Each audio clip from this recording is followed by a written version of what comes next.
Hello. হ্যাঁ, তোমরা কি শুনতে পাচ্ছ আমার কথা? জি স্যার, আসসালামু আলাইকুম স্যার। হ্যাঁ, ওয়ালাইকুম আসসালাম। আচ্ছা, তোমাদের অনেক কম অ্যাটেন্ডেন্স দেখা যাচ্ছে। তোমাদের কি সবাই ইনফর্ম তো নাকি আজকে আমি মানে ডাবল ক্লাস নিচ্ছে?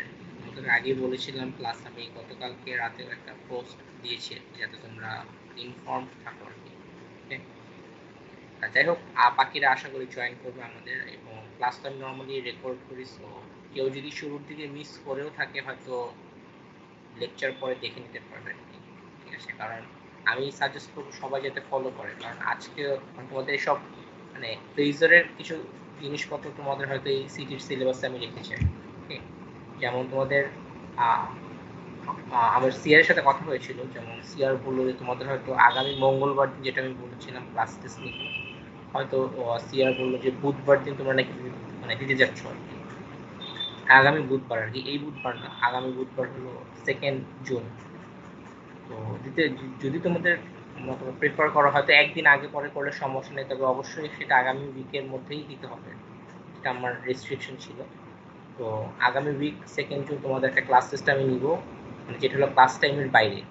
তোমাদের এটা হয়তো ব্রেক নর্মালি থাকে 1টা থেকে 2:30টার মধ্যে, সো আমি এটা তোমাদের ক্লাস টেস্ট নর্মালি অল্প সময়ের হয়, 20 মিনিট ধরো, আর আপলোডিং টাইম থাকবে আরো 10 মিনিটের মতো। তো এটা হলো কোশ্চেনের লেন্থের উপর, 20 মিনিট বা 25 মিনিট, ইট ডিপেন্ডস। ওকে? তো তোমাদের 1টা 10 থেকে আর কি আমি লিখবো ক্লাস টেস্ট, যেটা আমি তোমাদেরকে গতকালকে লিখে দিয়েছি। সো সবাই তোমাদের প্রিপারেশন নিয়ে নিবা। তোমাদের টপিক থাকবে হলো এই ডিসি পার্টের কিছু এবং এসি পার্টের কিছু থাকবে, পুরোপুরি থাকবে না। যেমন আজকে যা যা পড়াবো হয়তো পুরো জিনিস থাকবে না, বাট আমাদের ফেজার অ্যালজেব্রা যেটা বলেছে আর কি, যে ফেজার এখন আমাদের ইন্ট্রোডাকশনটা চলছে আর কি, এরপরে আমরা হয়তো একটু ডিটেলে যাব, ওই জিনিসগুলো হয়তো ক্লাস টেস্টে থাকবে না। তোমাদের ক্লাসে চলা অবস্থায় আমি বলে দিব কতটুকু পর্যন্ত সিলেবাস। ঠিক আছে? তোমাদের থেভনিন লাস্ট সিটির পরে আমি তোমাদেরকে থেভনিন থিওরেম শেখানো হয়েছিল, ম্যাক্সিমাম পাওয়ার ট্রান্সফার, এই দুটো টপিক থাকবে, এবং সেই সাথে এই ফেজরের কিছু মানে অ্যালজেব্রিক যেসব বেসিক জিনিসপত্র সেইগুলো আর কি তোমাদের আসতে পারে, সাইনুসয়েডস এবং ফেজার্স। ওকে? আচ্ছা, তাহলে আমরা এই আজকের জন্য ক্লাস শুরু করব। তো আমি একটু রেকর্ডিংটা অন করে দিচ্ছি। আচ্ছা, তো এখন আজকের ক্লাসটায় তোমাদের এই ফেজরের অ্যালজেব্রা যে পার্টটা, সেই পার্টটা তো শেষ হবে, প্লাস তোমাদের দেখা যাবে যে ডিসির অনেক কিছু তোমাদের আজকে রিপিট হবে, বাট ফর এসি সার্কিট। ওকে? তো আমরা ডিসিতে যদি মনে করে থাকো আমরা কি কি পড়ে আসছিলাম, একটু খেয়াল করে দেখো যে ডিসি পার্টে কিন্তু আমরা আসলে মানে অনেকগুলো টপিক কাভার করে আসছি। ঠিক আছে, আমি যদি তোমাদেরকে একটু ব্রাশ আপ করি, যে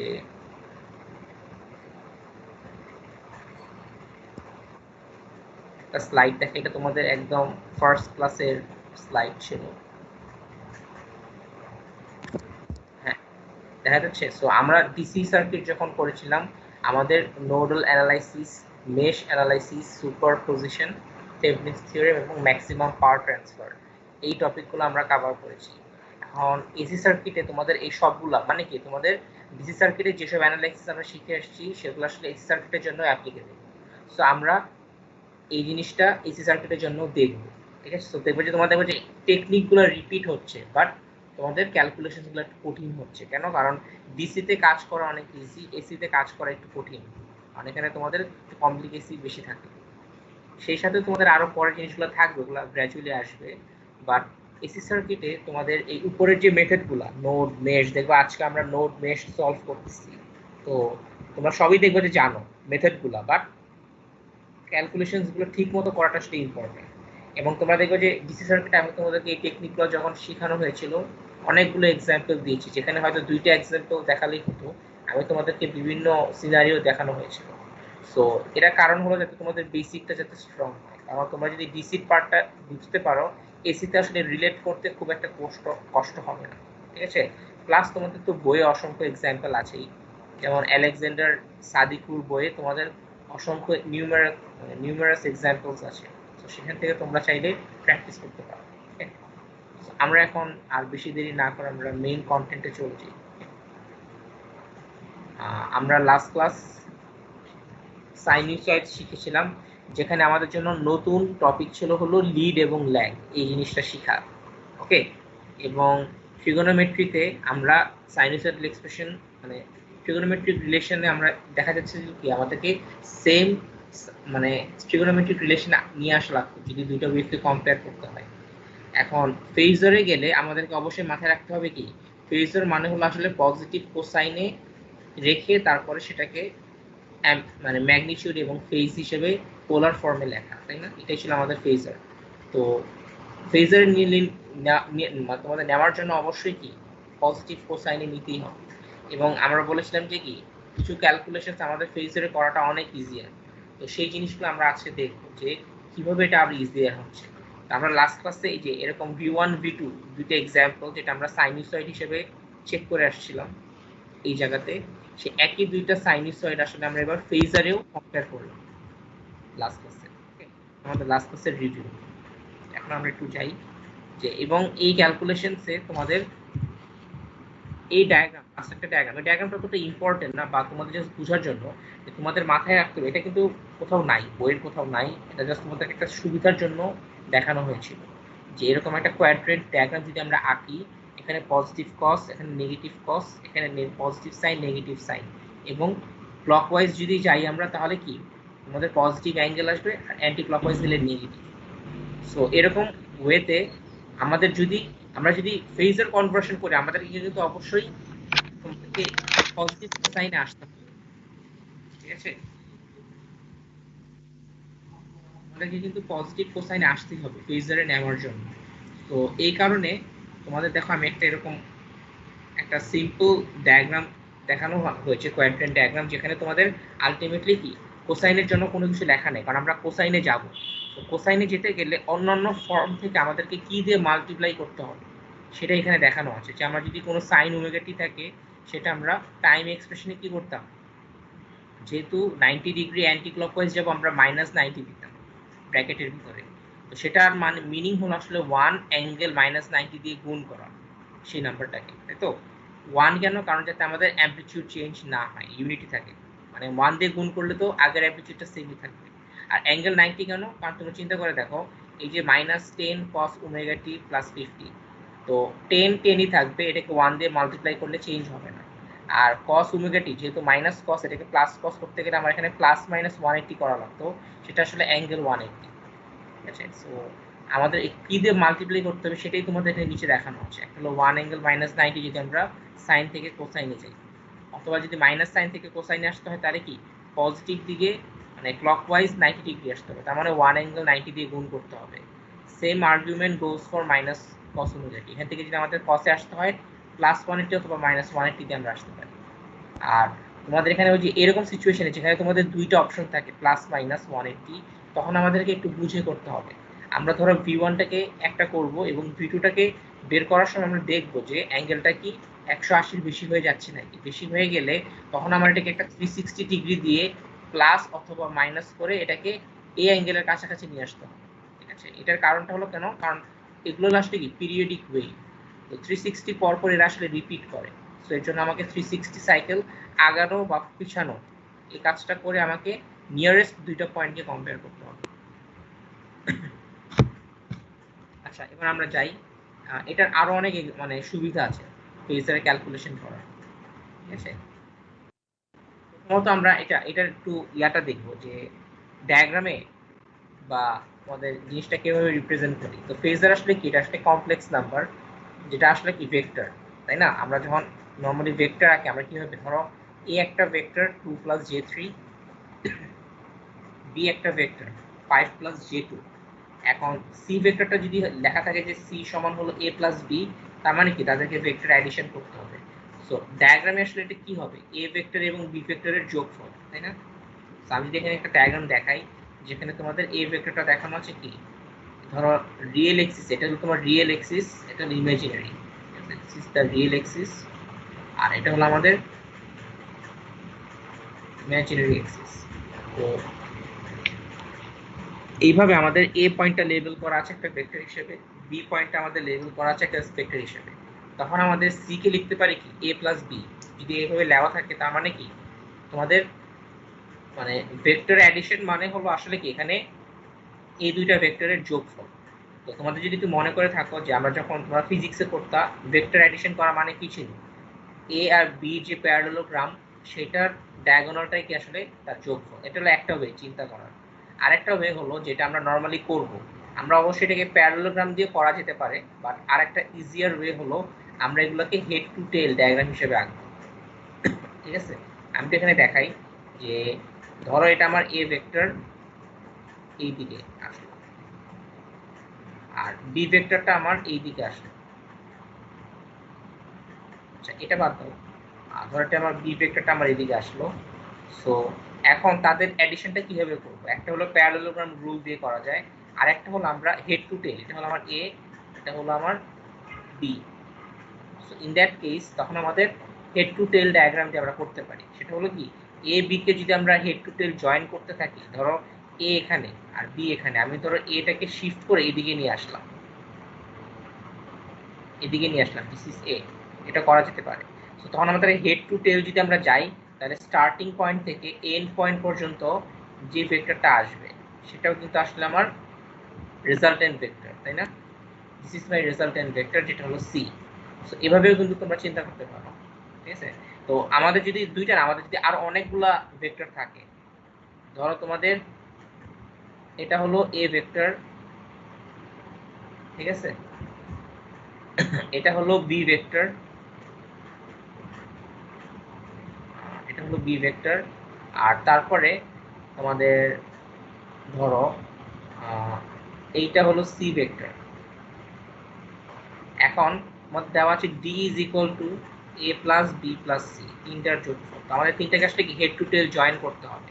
আমরা ধরো বি ভেক্টরটাকে এর পরে ব্যাক টু ব্যাক এঁকে ফেলতে পারি এখানে, এটা হলো আমার বি, তারপরে সেখান থেকে সি ভেক্টরটাকে এখানে নিয়ে আসতে পারি, টেনে শিফট করে নিয়ে আসবো, এটা হলো আমার সি। তখন আর কি আমার এই দুটার দরকার নেই, এ বি এবং সি কে আমি আসলে শিফট করে এখানে নিয়ে আসছি।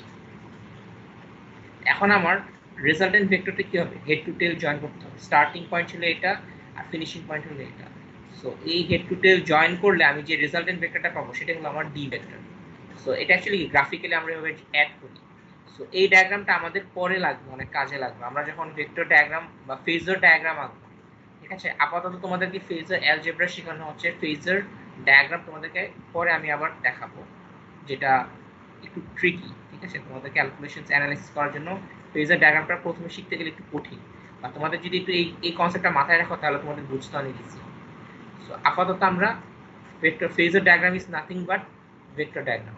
ঠিক আছে, এতটুকু মাথায় রাখতে পারলেই হবে। আচ্ছা এরপর আমরা দেখি যে হ্যাঁ এই জিনিসটাই তোমাদের এখানে আপাতত দেখানো আছে। ফাইনালি এবার আসি আমরা যে রিয়েল ইমেজিনারি এক্সিসে আমরা আসলে ফেজার ডায়াগ্রামে কিভাবে দুটো ভেক্টরকে কম্পেয়ার করব, লিড ল্যাগ। ঠিক আছে, ফেজারে তো লিড ল্যাগ বের করা যায় অনেক ইজিলি, তাই না? আমরা অ্যাঙ্গেল ডিফারেন্স করব, যে ধরো আমার একটা ফেজার হলো ধরো নিউমেরিক্যাল ভ্যালু দিয়েই চিন্তা করি আমরা। ঠিক আছে, যে এইখানে আচ্ছা যখনই আমরা ফেজারকে এরকম রিয়েল ইমেজিনারি এক্সিসে আঁকবো, আমাদেরকে মাথায় রাখতে হবে কি এই রিয়েল এক্সিসের ভেক্টরটা কি আমাদের আসলে জিরো, তাই না? এই বরাবর যদি কোনো ভেক্টর আসে তাহলে সেটা কি জিরো অ্যাঙ্গেল, এবং কোনো পজিটিভ অ্যাঙ্গেল পেলে ধরো ধরো আমাদের এখানে একটা এরকম অ্যাঙ্গেল আসলো যে 10 অ্যাঙ্গেল 0, এরকম একটা ফেজার আছে। এটা আসলে এখানে আমরা ভেক্টর ডায়াগ্রামে কিভাবে আঁকবো, রিয়েল ইমেজিনারি এক্সিসে অবশ্যই ধরো 10 হবে তার ভেক্টরটার অ্যারোর ম্যাগনিটিউড, অ্যাঙ্গেল 0 হলো আসলে এই অ্যাঙ্গেলটা 0 ডিগ্রি, এটা হলো 10 অ্যাঙ্গেল 0, রাফলি ধরে নিচ্ছি এটা 10 অ্যাম্পলিটিউড। সো এখন যদি আরেকটা ফেজারের কথা বলি, ধরো এই ফেজারটা হলো আমার 10 অ্যাঙ্গেল 45 ডিগ্রি। তো পজিটিভ অ্যাঙ্গেল মানে কি আসলে তোমাদের এই জায়গায়, তাই না? এইখানে সবগুলো হলো পজিটিভ। সো এদিকে 10 20 30 40 45 45 ধরো এইদিকে, এই ধরো 10 অ্যাঙ্গেল 45 হলো আমার এটা। সিমিলারলি তাহলে এটা কি হবে, এটা অবশ্যই এই অ্যাঙ্গেলটা হবে 90 ডিগ্রি, তাই না? তো পজিটিভ অ্যাঙ্গেল আমাদের এটা লিখবো আমরা, যখন রিয়েল ইমেজিনারি এক্সিসের এই ফেজারটা আঁকবো আমাদের এদিক হলো পজিটিভ অ্যাঙ্গেল। সিমিলারলি কেউ যদি বলে 10 অ্যাঙ্গেল -45, এটা কোথায় হবে, এটাও খুব ইজিলি বের করতে পারবো আমরা। এই নেগেটিভ দিকে গেলে, নেগেটিভ হলো আমাদের এই ডিরেকশনটা অ্যান্টি ক্লকওয়াইজ, তখন আমাদের সরি ক্লকওয়াইজ, আচ্ছা, এখানে একটু কনফিউশন অ্যারাইজ করতে পারে। তোমাদের এই ডায়াগ্রামে আমাদের একভাবে আমরা চিন্তা করতাম, এই ডায়াগ্রামটা কোয়াড্রেন্ট ডায়াগ্রামে আমরা ক্লকওয়াইজকে পজিটিভ ধরেছিলাম, তাই তো? আর এখানে দেখা গেল যে আসলে উল্টা হয়। তো দুটোকে আসলে মিলালে হবে না, একটু আলাদা করে চিন্তা করবো, ঠিক আছে? যখন আমরা এই ফেজার গুলাকে ইমাজিনারি রিয়েল এক্সিসে আঁকবো, যেভাবে তোমাদের আগে শেখানো হয়েছিল যে এটা হলো হরিজন্টালটা হলো আমাদের 0 ডিগ্রি, এইদিকে গেলে পজিটিভ অ্যাঙ্গেল, এইদিকে গেলে নেগেটিভ অ্যাঙ্গেল। এখন এভাবে করে আসলে আমরা কি কম্পেয়ার করতে পারি, ঠিক আছে? তো রাফলি ধরো এটা একটু মুছে দিচ্ছি, দুইটা কেস চিন্তা করো।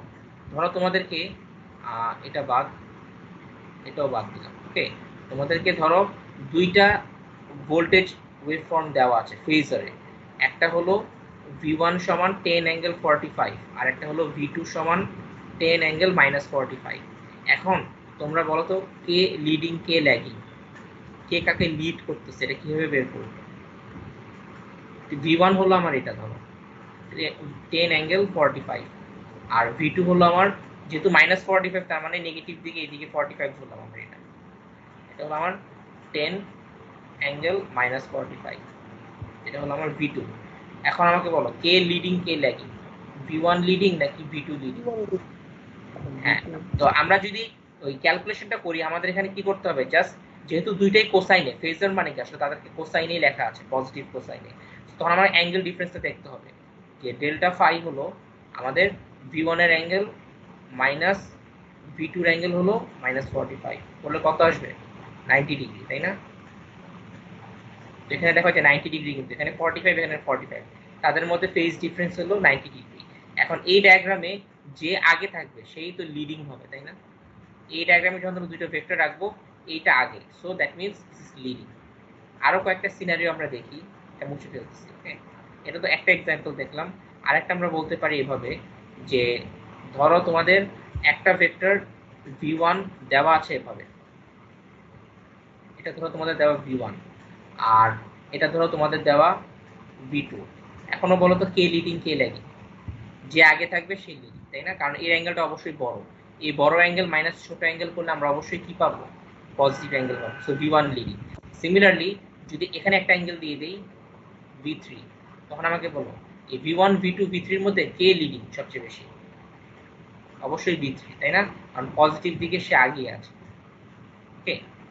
সো এরকম ভেক্টর ফেজার ডায়াগ্রামে আমাদের চিন্তা করতে গেলে কি করতে হবে?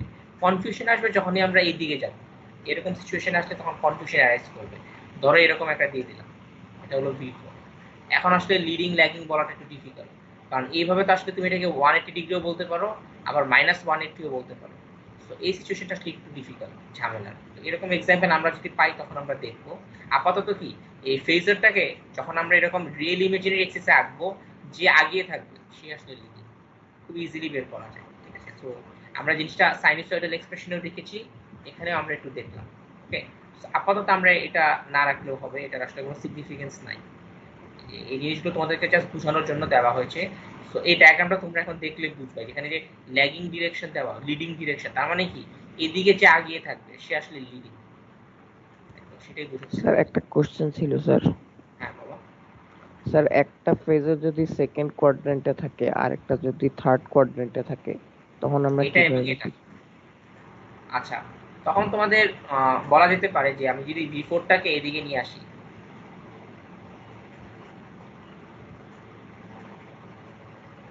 এরকম বলতেছো তাই তো? জি স্যার। আচ্ছা, তখন তোমাদের চিন্তা করে দেখো, আমরা ধরে নিচ্ছি যে সব পজিটিভ অ্যাঙ্গেল, নেগেটিভ ধরবো না আপাতত। তখন চিন্তা করলে কি হবে, V4টা মনে হবে আগেই আছে, তাই না? কারণ এটা তোমাদের তখন দেখা যাবে যে 90, 180 থেকেও বড় অ্যাঙ্গেল, ঠিক আছে? সো তখন হয়তো তোমাদের V4 মনে হবে যে লিডিং, ঠিক আছে? এটার জন্য আসলে কিছু ইয়া লাগবে, তোমাদের ক্যালকুলেট মানে নিউমেরিক্যাল এক্সাম্পল লাগবে, ভ্যালু দিয়ে দেখতে হবে, ঠিক আছে? তবে মাথায় রাখতে হবে যে আমরা যখন কম্পেয়ার করবো, অবশ্যই কি 180 ডিগ্রির বেশি কম্পেয়ার করলে হবে না, 180 ডিগ্রির কম কম্পেয়ার করতে হবে। আচ্ছা, তো এই জিনিসগুলো আসলে দেখো তোমাদের এরকম করে আসলে নরমালি কোশ্চেন আসে না যে কে লিডিং কে ল্যাগিং, এটা তোমাদের সার্কিট থেকেই, সার্কিটে তোমাদেরকে হয়তো ভোল্টেজ এবং কারেন্ট দুইটা ওয়েভ ফর্ম বের করতে বলা হবে এরকম, ঠিক আছে? এটাকে একটু সরিয়ে দিই। আমাদের হয়তো সার্কিটে ভোল্টেজ কারেন্ট দুইটা ওয়েভফর্ম বের করতে বলা হলো, তখন তাদের মধ্যে কম্পেয়ার করে বলা হয় কে লিডিং, ভোল্টেজ লিডিং নাকি কারেন্ট লিডিং। ঠিক আছে, কারণ সেটা একটা ক্লাসিফিকেশন আছে আমাদের সার্কিটে, যে ভোল্টেজ যদি কারেন্টকে লিড করে তাহলে হবে একরকম, আর যদি ভোল্টেজ কারেন্টকে ল্যাগ করে তাহলে হবে আরেক। সো ওইটার সিগনিফিকেন্সটা আসলে অনেক বেশি, সেটা আমরা আসবো আস্তে আস্তে। ওকে, এই জিনিসটা আমাদের আবার আসবে একটু পরে। সো আমরা এখন একটু আগাই, যে ফেজার আমরা ডায়াগ্রামে দেখলাম কিরকম। এবার আরো কিছু সুবিধা আছে ফেজারে ক্যালকুলেশন করলে। ধরো তোমাদের এরকম একটা সাইনুসয়েড আছে, যে 5 cos omega t + 30 - 6 sin omega t - 60। এটাকে এখন তোমার এই ফর্মে এক্সপ্রেস করতে হবে। তোমাদের হয়তো ইন্টারে এরকম ট্রিগোনোমেট্রিক রিলেশন আসতো অনেক সময়, যেখানে এটাকে এক্সপ্রেস করতে গেলে কি করতে হবে, তোমার অবশ্যই কি এগুলোকে এক্সপ্যান্ড করতে হবে, করে তারপরে কোএফিশিয়েন্ট কম্পেয়ার করতে হয়, তাই না? যে আমাদের ধরো এটাকে কি করতে হবে, 5 cos ওমেগা t + 30 কে কি করতে হবে, 5 cos a cos b - sin a sin b, এভাবে করে তোমাদের এটা করতে হবে, তাই না? এটাকে 5 তারপরে cos a cos b তারপরে minus sin a sin b, এভাবে করে তোমাদের এটাকে এক্সপ্যান্ড করতে হবে। সিমিলারলি -6 এর সাথে এটাও তোমাদেরকে এক্সপ্যান্ড করতে হবে। sin ওমেগা t - 60 কি হবে, এটা হলো sin a cos b minus cos a sin b। এই পার্টটাকে তোমরা এক্সপ্যান্ড করলা, তারপরে এই সাইডটাকেও তোমাকে এক্সপ্যান্ড করতে হবে। আর তারপরে কি হবে, cos a cos b minus এটা হলো sin a sin b। আমি অনেক কষ্ট করে লিখলাম, এটা লেখার দরকার নেই। আর তোমাদের আলটিমেটলি কি অনেক বড় কাজ, এটাকে তারপরে তোমাদের কোএফিশিয়েন্টগুলো কম্পেয়ার করতে হবে। এখানে তোমার cos ওমেগা t গুলোকে একসাথে করে নিয়ে আসবো, নিয়ে এসে এই সাইডের cos ওমেগা t আর এই সাইডের cos ওমেগা t এর কোএফিশিয়েন্টগুলো কম্পেয়ার করতে হবে। সিমিলারলি তোমাদের কি sin ওমেগা t এর এক্সপ্রেশনগুলোকে আমাদের একসাথে করতে হবে। sin ওমেগা t এর এখানে যে এক্সপ্রেশনগুলো আছে sin ওমেগা t লেফট সাইডের আর রাইট সাইডের গুলো কম্পেয়ার করে তারপরে r এবং থিটার ভ্যালু বের করতে হয়। এরকম টাইপের হয়তো ক্যালকুলেশন তোমাদের ইন্টারে করানো হতো। সো অনেক লেন্দি প্রসেস, ঠিক আছে? এর থেকে আমাদের ফেজারে যদি আমরা এই কাজটা করে অনেক ইজিলি করা যায়, ঠিক আছে? আলটিমেটলি তখন তোমাদের এটা এরকম আসবে, ঠিক আছে? যদি তোমরা পুরো কাজটা করো কম্পেয়ার করে r এবং থিটা বের করো, ঠিক আছে, তোমাদের তখন এটা 11 cos ওমেগা t + 30 মতো আসবে, যেটা আসলে কি মানে এটা হয়তো অনেক সময় দরকার হতে পারে এরকম কনভার্সন আমাদের ক্যালকুলেশন করার সময়। সো ফেজারে এই কাজটা কিভাবে ইজিলি করা যায় সেটা আমরা একটু দেখি। ফেজার মানে কি, আমরা পুরো জিনিসটাকে পজিটিভ কোসাইনে নিয়ে আসবো। সো খুবই এক লাইনে আমরা এই কাজটা করতে পারি। দেখো এই স্টেপে দেখো, ফেজারে আমরা প্রথমত কি 5 অ্যাঙ্গেল 30 আসবে, 5 অ্যাঙ্গেল 30 এটা পজিটিভ কোসাইনেই আছে, কনভার্ট করার দরকার নেই। মাইনাস এবার আসি 6 sin ওমেগা t - 60। প্রথমত আমরা 6 অ্যাঙ্গেল -60 রাখবো, এরপর তোমার মাইনাসটাকে যেহেতু বাইরে নিয়ে আসছি আমরা, সো আমরা মাইনাসটাকে কনসিডার করছি না, আমরা এই পজিটিভ সাইনটাকে আমরা কসে নিয়ে আসবো। তো আমরা তো ডায়াগ্রামে ছিল যে পজিটিভ সাইন হলো এখানে আর পজিটিভ কস হলো এখানে। সো আমাকে মাল্টিপ্লাই করতে হবে কত, -90 দিয়ে, 1 অ্যাঙ্গেল -90 দিয়ে গুণ করতে হবে এই জায়গাটা, গুণ করে দিব। গুণ করে দিলে কি হবে, এটা তোমরা জাস্ট ক্যালকুলেটরে করবা। 5 অ্যাঙ্গেল -30 মাইনাস এটা যদি গুণ করি তাহলে কি 6 1 যা 6 আর -60 -90 মিলে -150। তারপরে এই কাজটা তোমরা জাস্ট ক্যালকুলেটরে করবা কমপ্লেক্স মোডে, করলে 11 অ্যাঙ্গেল 30 আসবে। সো 11 অ্যাঙ্গেল 30 মানে কি 11 cos ওমেগা t + 30। সো আমাদের আসলে কি কাজটা খুব ইজিলি হলো, তাই না? আমাদেরকে অনেক লম্বা লম্বা বড় বড় এক্সপ্রেশন লিখে বের করতে হয়নি। এই সাইনুসয়েডাল বা টাইম ডোমেইনে করতে যেটা আমাদেরকে অনেক কাজ করা লাগতো, এই ফেজার ডোমেইনে আসলে আমাদেরকে অনেক ইজিলি আমরা এই কাজটা করে ফেলতে পারি। এটা হলো একটা সুবিধা। আরো জায়গায় দেখি, এবার সেই ডিফারেন্সিয়েশন, আমাদের টাইম ডোমেইনে ডিফারেন্সিয়েশন করলে ফেজার ডোমেইনে আসলে কাজ করাটা অনেক ইজিয়ার। ইনফ্যাক্ট এই ডিফারেন্সিয়েশনই কিন্তু আমাদের আসলে লাগবে সার্কিট সলভিং এ। কোথায় লাগবে সেটা আমরা আসবো, দেখি আমরা। ধরো তোমাদের এরকম একটা সাইনুসয়েডাল এক্সপ্রেশন দেওয়া আছে a cos ওমেগা t + θ, এটাকে ডিফারেন্সিয়েট করলে কি হয়, এটাকে ডিফারেন্সিয়েট করলে তো আমরা ইজিলি জানি যে a cos ওমেগা t + θ হলো তোমার a cos কে ডিফারেন্সিয়েট করলে মাইনাস সাইন আসবে, তারপরে ওমেগা t + θ কে ডিফারেন্সিয়েট করলে ওমেগা আসবে, তাই তো? এটাকে তখন আমরা এই মাইনাস সাইনটাকে আবার প্লাস কসে লিখতে গেলে কি করতে হবে, a ওমেগা a তারপরে হলো ওমেগা t + θ মাইনাস সাইন মানে আসলে কি তোমাদের এই জায়গায় এটাকে যদি কোসাইনে আসতে হয় তাহলে ক্লকওয়াইজ 90 ডিগ্রি আসবে। সো +90 দিয়ে গুণ করলাম, যেটাকে আলটিমেটলি কি লিখতে পারি, আমরা এই 90টাকে আসলে জে দিয়ে লিখতে পারি, 1 অ্যাঙ্গেল জে, তাই না? যে কোনো cos ওমেগা টির সাথে যদি cos ওমেগা টি প্লাস 90 আসলে মানে কি? cos ওমেগা হলো আসলে 1 অ্যাঙ্গেল 0 আর প্লাস 90 মানে হলো 1 অ্যাঙ্গেল 90 ডিগ্রি। সো তার মানে তখন আমরা কি এই ওমেগা এ হলো তার অ্যামপ্লিটিউড, এই যে ওমেগা এ অ্যাঙ্গেল থিটা, আমরা এটাকে একসাথে রাখতেছি এবং প্লাস 90টাকে আমরা আসলে 1 অ্যাঙ্গেল 90 হিসেবে আলাদা করে দিচ্ছি। সো 1 অ্যাঙ্গেল 90 কিন্তু আসলে কি, এই জিনিসটা আসলে হলো জে। এটাকে তোমরা জানো নাকি জানি না, এটা তোমাদের যে যখন তোমরা ইমাজিনারি এক্সে আঁকবা তখন কিন্তু সেটাকে 1 টাইমস জে বলা হয়। কেন? কারণ ওই এভাবে চিন্তা করো, ইউনিটি মানে 1 অ্যাঙ্গেল 0 হলো এটা, 1 অ্যাঙ্গেল 45 হলো এটা, আর 1 অ্যাঙ্গেল 90 হলো আসলে কি এটা। একটু বড় করে আর কি, তোমাদের এটা সব বোঝা যাচ্ছে না। এটা হলো 1 অ্যাঙ্গেল 0, এটা হলো 1 অ্যাঙ্গেল 45, এটা হলো কি 1 অ্যাঙ্গেল 90। তো 1 অ্যাঙ্গেল 90 আসলে কি 1 টাইমস জে, সো এটাকে আসলে আমরা জে লেখা যায়।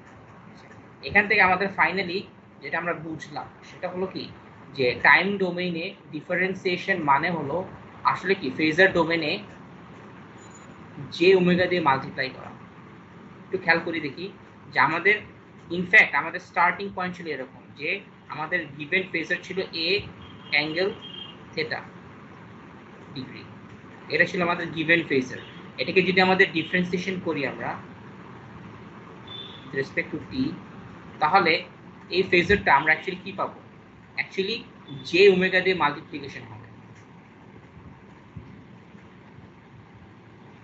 বুঝা যাচ্ছে এক লাইনে। তো ডিফারেন্সিয়েশন ইন ফেজার মানে হলো আসলে it is multiplication with J omega, এটা তোমাদের মাথায় রাখতে হবে। ওকে, আর এরপর আসে আমরা ইন্টিগ্রেশন। এবার ফেজারকে যদি আমরা ইন্টিগ্রেট করি তাহলে কি হবে, টাইম ডোমেইন আগে দেখবো এবং সেটাকে ফেজার ডোমেইনের সাথে রিলেট করবো। তো আমরা একটু দেখি যে ইন্টিগ্রেশন যদি করতে হয় প্রথমত এ cos omega T plus থেটাকে integrate করব। তো cos কে ইন্টিগ্রেট করলে সাইন আসে, তারপর ওমেগা টি প্লাস থেটা যেটা পাবো সেটা ডিভাইড হবে ওমেগা হিসেবে। So A by omega sine omega T plus 90। এখন এটাকে আমরা কোসাইনে নিয়ে যাব, তো প্লাস সাইনকে যদি আমার কোসাইনে নিতে হয় 1 অ্যাঙ্গেল মাইনাস 90 বা মাইনাস 90 দিয়ে এখানে ভিতরে ব্র্যাকেটের ভিতরে মাইনাস 90 করতে হবে। So A by omega cos omega T plus theta minus 90। এখন 1 অ্যাঙ্গেল মাইনাস 90 আমরা এই পার্টগুলোকে ট্রিট করব হলো এ বাই ওমেগা, এটা হলো A by omega angle theta হিসেবে, ঠিক আছে? এই পার্টটা হলো আমার এ এতটুকু A by omega angle theta. আর 1 অ্যাঙ্গেল মাইনাস 90 আসলে কি, এখানে দেখি আমরা রিয়েল ইমাজিনারি এক্সিস, এটা যদি হয় রিয়েল এক্সিস আর এটা যদি হয় আমার ইমাজিনারি এক্সিস, সেখানে এটা হলো 1 অ্যাঙ্গেল 0, এটা হলো 1 অ্যাঙ্গেল 90 আর এটা হলো 1 অ্যাঙ্গেল মাইনাস 90, তাই না? এই পার্টটা হলো কি 1 অ্যাঙ্গেল মাইনাস 90, এটা in other words is equal two minus J, ঠিক আছে? তো এখানে আমার যে 1 অ্যাঙ্গেল মাইনাস 90 সেটাকে আমরা মাইনাস জে দিয়ে চিন্তা করতে পারি, আর মাইনাস জে কে আসলে কি লেখা যায় 1 বাই জে হিসেবে লেখা যায়। So A angle theta divided by নিচে জে ওমেগা আসছে। এখান থেকে আমাদের কনক্লুশন হলো আমাদের যদি একটা এরকম গিভেন ভেক্টর দেওয়া থাকে, এ ফেজার দেওয়া থাকে এ অ্যাঙ্গেল থেটা, এটাকে যদি আমরা ইন্টিগ্রেট করি টাইম ডোমেইনে আমরা যেটা পাবো সেটা হলো কি it is division by J omega.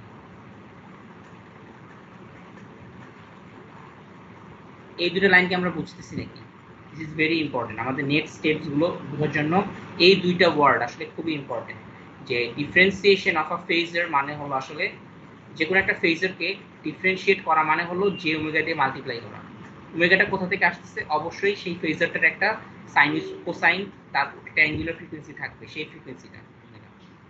R integration মানে হলো আসলে জে ওমেগা দিয়ে ডিভাইড করা। এতটুকু যদি তোমরা বুঝতে পারো তাহলে আমরা নেক্সট স্টেপে যাব। কার কি কোনো কোশ্চেন আছে? একটু স্লো যাচ্ছি, আস্তে আস্তে স্পিড বাড়বে। সো তোমাদের এই পর্যন্ত কারো কি কোনো কোশ্চেন আছে নাকি বলো। যদি কোনো কোশ্চেন না থাকে তাহলে আমরা একটু আগাই।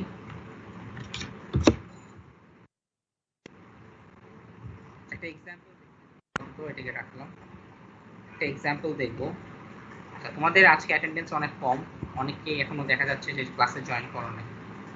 আচ্ছা যাই হোক, তোমরা অবশ্যই এই লেকচারগুলো দেখে নিবো, কারণ তোমাদের এইগুলো না বুঝলে আসলে তুমি দেখো আজকের ক্লাস না বুঝলে তোমরা কেউ আগামীকালকের ক্লাস বুঝবা না, আগামী স্যাটারডে ক্লাস, কারণ এই সবই আসলে বেসিক। জিনিসটা আসলে আজকের টপিকগুলো আগামী 2-3 দিন কভার করা হবে। সো তোমার কেউ যদি আজকের ক্লাস না বুঝে থাকো অবশ্যই এটা তোমাদের নিজ দায়িত্বে বাসায় দেখে নিও রেকর্ডিংটা, নাহলে কিন্তু আগামী 2-3 দিনে কিছুই বুঝবা না। সো এখন আমরা যাই, ধরো তোমাদেরকে এরকম একটা এক্সপ্রেশন দেওয়া 4it plus 8 integration of it dt minus 3 dit by dt equals to 5 cos omega t। এরকম একটা এক্সপ্রেশন কিন্তু আসলে তোমরা পরে লিখবা। এটা আসলে কি একটা টাইম ডোমেইনের এক্সপ্রেশন।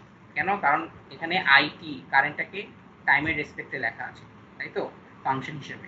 সো এখন বলা হচ্ছে find the time domain expression of current it। তো এটা আসলে কি এই ধরনের ইকুয়েশনগুলোকে কি বলা হয়? Differential equation. তোমরা কি ম্যাথস কোর্সে ডিফারেনশিয়াল ইকুয়েশন দেখে আসছো? তোমাদের কি কোনো ডিফারেনশিয়াল ইকুয়েশনের ম্যাথ কোর্স ছিল নাকি আগে, সেটা বলো। জি স্যার, আছে এই লেভেল টার্মে। এই টার্মে আছে, ঠিক আছে। ওখানে তোমাদের অনেক কঠিন কঠিন এক্সপ্রেশন সলভ করাবে, আমরা ওই জিনিসগুলো দেখবো না। আমাদের আসলে এটাকে অনেক ইজিলি সলভ করবো, কারণ আমাদের আসলে অন্য জিনিস, আমাদের সার্কিটের সাথে মিল রাখতে হবে। তো এই ইকুয়েশনটা আসলে কি সার্কিট থেকে আসে, কিভাবে আসলে সেটা আসলে তোমরা আরো কয়েকটা ক্লাস দেখলে তখন ক্লিয়ার হবে।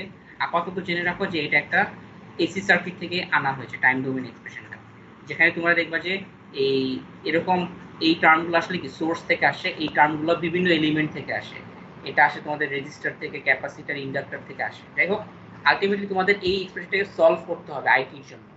এটাকে সলভ করে তোমরা আইটি পাবা, বুঝা গেছে? এই আইটিটা পাবা।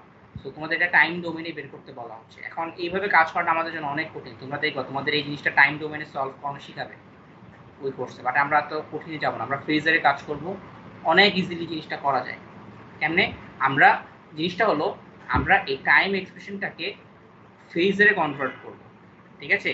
টাইম ডোমেইন এক্সপ্রেশনটাকে ফেজারে কনভার্ট করব, সলভ করে আমরা এটাকে আবার টাইমে চলে আসবো, ঠিক আছে?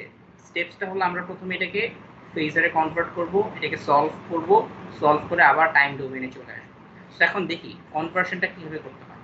প্রথমত কিছু কনভেনশন তোমাদের জানতে হবে, যেমন এরকম কারেন্ট, ভোল্টেজ, আমরা যেমন ভিআই এগুলো কিভাবে লিখি টাইম ডোমেইন, এগুলোর সাথে অবশ্যই টি আছে, তাই না? ভি বলতে আমরা আসলে কি ভিটি বুঝাই, সেটাকে এভাবে ছোট করে লিখে দিই। এখানে তোমাদের টি আছে অবশ্যই, ভি মানে আসলে এখানে আসলে ভিটি বোঝাচ্ছি, ওকে, এটা না, ভিটি বোঝাচ্ছি। এগুলো আসলে কি টাইম ডোমেইন। এগুলোকে যখন আমরা ফেজারে কনভার্ট করব আমরা এভাবে লিখবো, ক্যাপিটাল ভি দিয়ে, ক্যাপিটাল আই দিয়ে, ঠিক আছে? তো যে কোনো টাইম ডোমেইন এক্সপ্রেশনকে ফেজারে কনভার্ট করলে ক্যাপিটাল লেটারগুলো দিয়ে রিপ্রেজেন্ট করব। এখন আমরা যদি এটাকে ক্যাপিটাল, আমরা তখন জানি যে একটু আগে আগের যে স্লাইডটা আমরা যদি মনে রাখি যে কোনো টাইম ডোমেইনে যদি আমাদের ইন্টিগ্রেশন বা ডিফারেন্সিয়েশন হয়, এটা আইদার জে ওমেগা দিয়ে ডিফারেন্সিয়েশন হলে মাল্টিপ্লাইড হবে, ইন্টিগ্রেশন হলে ডিভাইড হবে। সো এই জিনিসটা মাথায় রেখে আমরা এটাকে খুব ইজিলি ফেজারে কনভার্ট করতে পারি। দেখি আমরা এটা দেখো যে আমরা যদি ফেজারে কনভার্ট করি 4, তারপরে আইটিটা কি হবে? ক্যাপিটাল আই হবে, এটাকে আমরা ফেজারে কনভার্ট করলাম, প্লাস 8, ওকে।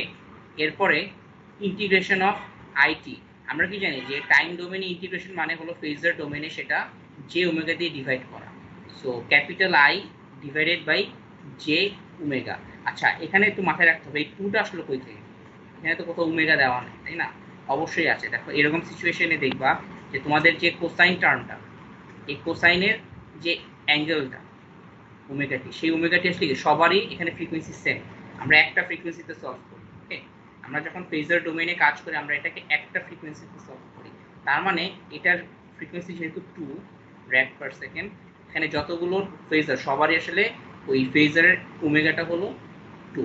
তো সেই হিসাবে আসলে জে ওমেগা কত? জে 2 আসছে। 8 কারেন্ট আইটিটা হলো তোমার আসলে ফেজার ডোমেইনে ক্যাপিটাল আই, আর ইন্টিগ্রেশনটা হলো কি জে ওমেগা দিয়ে ডিভাইড করলাম, তারপরে মাইনাস, এরপর হলো 3, আর ডিফারেন্সিয়েশন ইন টাইম ডোমেইন মানে হলো ফেজার ডোমেইনে জে ওমেগা দিয়ে মাল্টিপ্লিকেশন, জে ওমেগা দিয়ে মাল্টিপ্লাই করলাম, টাইমস কারেন্ট হলো আই ইকুয়ালস টু, এটা তো আই হোপ তোমাদেরকে বোঝানোর কিছু নাই, 50 cos 2t প্লাস 15 কে ফেজারে লিখলে কি হবে? যেহেতু এটা পজিটিভ কোসাইনেই আছে, 50 অ্যাঙ্গেল 50 ডিরেক্টলি আসবে। এখন চিন্তা করো এটাকে আমাদের সলভ করা কিন্তু অনেক ইজি। কেন? কারণ আমরা এখান থেকে কারেন্টটাকে কমন নিয়ে সিম্পল অ্যালজেব্রা ক্যালকুলেটর ইউজ করব, হাতে করতে হবে এমন কোনো কথা নেই। এটাকে আমরা কারেন্টটাকে কমন নিব, নিলে তোমাদের কি আসবে? 4 প্লাস এখানে 2 আর 8 কাটাকাটি করে 4/j মাইনাস j6। আচ্ছা, এখানে একটু কথা বলি এখানে যে নর্মালি এইভাবে কেন লিখি আমরা J2? ঠিক আছে। আর জে দিলাম কেন, যে কোনো কমপ্লেক্স নাম্বারকে, কারণ কারেন্ট কিন্তু আমরা আই দিয়ে লিখি।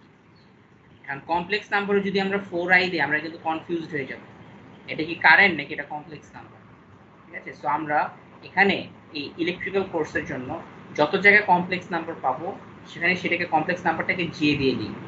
আর এটা থেকে আরো মোর প্রিফারেবল হলো আমাদের এই ফর্মটা, this is more preferable calculation করার জন্য। তো for the rest of the semester আমি যেখানেই তোমাদের এরকম ইয়ে আসবে কমপ্লেক্স নাম্বার বা ফেজার আসবে আমরা এইভাবে লিখব জে 14। ঠিক আছে, সো আই হোপ তোমাদের বুঝাই গেল যে কেন আমরা আই না দিয়ে জে দিয়ে কমপ্লেক্স বুঝাচ্ছি ফেজার। আচ্ছা এবার আসি, তো এখন আমাদের কারেন্ট আইটাকে আমরা কমন নিলাম, নিয়ে আই হলো আসলে এই 50 অ্যাঙ্গেল 15 ডিভাইডেড বাই এই পুরো জিনিসটা, এটা তোমাদের আই জে ফর্মে আছে। তো এটাকে যদি আমরা পোলার ফর্মে লিখি তো সিম্পলিফাই করলে এরকম হয় 4 মাইনাস জে 10 হয়, দুইটাকে ক্যালকুলেট করে ফেললাম, করে ফেললে 4.64 অ্যাঙ্গেল 83.2। এখন কেউ কোশ্চেন করতে পারো যে দুইটাই তো আসলে কমপ্লেক্স নাম্বার, এটা পোলার ফর্মে এটা আইজে ফর্মে, এটা কি কোনো দরকার আছে? আচ্ছা এটা তোমাদের ইচ্ছা, তোমরা পোলার ফর্মে রাখতে পারো আইজে ফর্মে রাখতে পারো, বাট ফাইনাল রেজাল্টটা অবশ্যই তোমাদেরকে পোলার ফর্মে রাখতে হবে, কারণ পোলার ফর্মে না রাখলে আমাদের কিন্তু টাইম ডোমেনে আইটিটা বের করতে হবে। তোমরা কিন্তু এই আইজে ফর্মে যদি এই নাম্বারটাকে যদি আইজে ফর্মে লিখি ক্যালকুলেটর করলে কি আসবে দেখো তো। আমি যদি একটু ক্যালকুলেটরে যাই, তোমাদের কমপ্লেক্স মোডে গিয়ে আমি 4.64 অ্যাঙ্গেল 83.2 ডিগ্রি লিখলাম, এটা তোমাদের আসতে হলো এরকম। আইজে ফর্মে যদি লিখি আমি 0.55 টু ডেসিমেল প্লেস পর্যন্ত লিখলাম 0.55, তারপরে প্লাস জে 4.61 এরকম টাইপের একটা নাম্বার আসে। এখন এটাকে টাইম ডোমেনে যাওয়া কিন্তু অনেক কঠিন, তাই না? এভাবে লিখলে আমাদের কিন্তু টাইম ডোমেনে যেতে অনেক কষ্ট হবে, পারবো না আমরা যেতে। সো এটাকে পোলার ফর্মে লেখাটা মোর প্রিফারেবল। এখন আমরা এটাকে কি লিখতে পারি বলো, 4.64, এটাকে যদি আমাদের টাইম ডোমেনে লিখতে হয় 4.64, তারপর কি হবে কেউ একজন বলো আমাকে, যে কোনো একজন বলো এটাকে টাইম ডোমেনে কিভাবে লিখবো। Sir 4.64 cos 2t plus 83.2। Exactly যেটা বললাম আমি এখানে লিখে দিচ্ছি কিন্তু তোমাদের লেখা নাই। সো এটা আসলে টাইম ডোমেনে তখন দেয়ারফর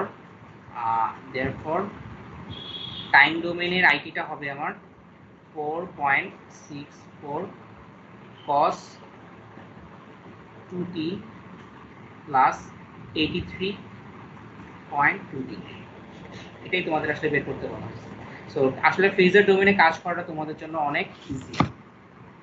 সো এই ছিল আপাতত ফেজার অ্যালজেব্রা বেসিক। তোমাদের ভার্সিটির সিলেবাস থাকবে এই পর্যন্ত, যেখানে লিড ল্যাগ, ফেজার ডোমেনে আঁকা বা টাইম ডোমেনে এক্সপ্রেশন আঁকা, এই জিনিসগুলো তোমাদের ভার্সিটি সিলেবাস হলো, সেকেন্ড সিটি সিলেবাস হলো তোমাদের এই পর্যন্ত। ঠিক আছে, ম্যাক্সিমাম পাওয়ার ট্রান্সফারের পরে আমরা ফেজার অ্যালজেব্রা বলতে আমরা এই কয়টা জিনিস দেব। ওকে, আমাদের ক্লাস থাকবে। আচ্ছা এরপর আমরা নেক্সট পার্ট অফ দি টপিকে যাচ্ছি। স্যার ফেজার নিয়ে একটা কোশ্চেন ছিল। আচ্ছা দাঁড়া আমি এটাকে আবার ওপেন করি, যদি কোনো কোয়েশ্চেন থাকে বলতে পারো এখনই। বলো, কোনো স্লাইড স্পেসিফিক নাকি জেনারেল? না স্যার জেনারেল, মানে হ্যাঁ, এখানে আমরা মানে ইয়া যাওয়ার জন্য মানে কস সাইন থেকে কজে যাওয়ার জন্য আমরা হইতেছে 1 অ্যাঙ্গেল 90 ডিগ্রি দিয়ে গুণ করছি স্যার। এখন হ্যাঁ 1 অ্যাঙ্গেল 90 ডিগ্রি মানে কি আমরা এটা বুঝাইতেছি যে cos omega T plus 90 degree, জিনিসটা কি এটা বুঝাইতেছি? না, এখানে দেখো তোমার কোশ্চেনটা আমি একটু আবার ক্লিয়ার করি। ঠিক আছে, তোমার কোশ্চেনটা হলো একটু দাঁড়াও, এখানে দেখা যাচ্ছে তো, একটু পুরো জিনিসটা নিয়ে আসি, এটা অনেক তোমার কোশ্চেনটা হলো এরকম যে তোমরা বলছো যে আমার এখানে ধরো এই ডায়াগ্রামটা রাখলাম। আচ্ছা এটা না আমরা এই ডায়াগ্রামে বুঝি তাহলে আমাদের বুঝতে ইজি হবে। তোমার কোশ্চেনটা হলো এই যে সাইন থেকে কসে যাচ্ছে তাই তো, তো 1 অ্যাঙ্গেল -90 মানেটা কি, তাই তো? আচ্ছা সাইন ওমেগা টি, এটাকে কোসাইনে লিখব কিভাবে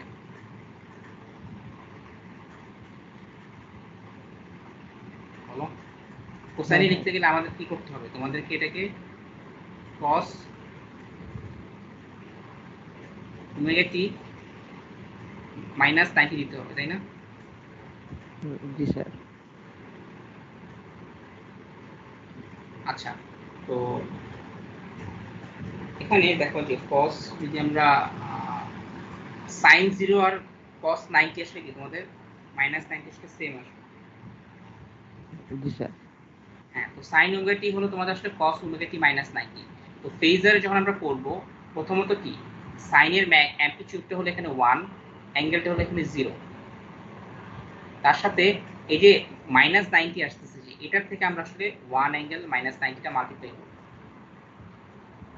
করলে তোমাদের যেটা পাবো সেটা কি 1 1 যা 1 আসবে, অ্যাঙ্গেল আসবে মাইনাস 90। এটা এখন এটাকে টাইম ডোমেইন আসলে কি হচ্ছে, 1 এর জন্য আসলে 1 cos ওমেগা টি মাইনাস 90 পাওয়া যাচ্ছে, তাই না? সো দুইটা এক্সপ্রেশন হচ্ছে সেম না, তারা তো সেম। সো আমাদের টাইম ডোমেইনেও কিন্তু প্লাস মাইনাস করে আমরা সাইন থেকে কোসাইনে যেতে পারি, আর ফেজার ডোমেইনে আমাদের সেগুলো আসলে কি একটা নাম্বার দিয়ে মাল্টিপ্লাই করে যেতে পারি, ঠিক আছে? তো কত দিয়ে মাল্টিপ্লাই করবো? ম্যাগনিটিউডটা অবশ্যই 1, যাতে আমাদের অ্যামপ্লিটিউড চেঞ্জ না হয়, আর অ্যাঙ্গেলটা ইম্পর্টেন্ট। তো অ্যাঙ্গেলটা ওভাবে আমাদের আসতেছে আর কি, যে এই ডায়াগ্রামে চিন্তা করতে পারো যে আমরা যেখানে এখানে যে নাম্বারটা লিখতাম সেই নাম্বারটাই কিন্তু আসলে এই জায়গাটার অ্যাঙ্গেল, তাই না? সো এখানে যে অ্যাঙ্গেলটা আসতো সেই অ্যাঙ্গেলটাই কিন্তু আমার আসলে 1 অ্যাঙ্গেল ওই নাম্বারটা দিয়ে মাল্টিপ্লাই করতে হয়। সো যেভাবে চিন্তা করতে পারি, এটাকে তোমরা অন্যভাবেও চিন্তা করতে পারো, আলটিমেটলি জিনিসটা এভাবেই আসছে যে সাইনকে আমরা cos ওমেগা টি মাইনাস 90 লিখি। এখন ফেজার এটাকে কিভাবে কনভার্ট করতে পারি, এটাকে আমরা মাইনাস 90 করা মানে আসলে এখানে 1 অ্যাঙ্গেল মাইনাস 90 দিয়ে গুণ দেওয়া, ঠিক আছে? তাহলে কিন্তু এই ফর্মটা চলে আসবে, এখান থেকে এটা যেভাবে আসছে এখান থেকে এই ফর্মটা সেভাবে চলে আসছে। আই হোপ তোমার কোশ্চেনের অ্যান্সারটা আমি দিতে পেরেছি। জি স্যার, তোমার কি আর থ্যাংক ইউ স্যার।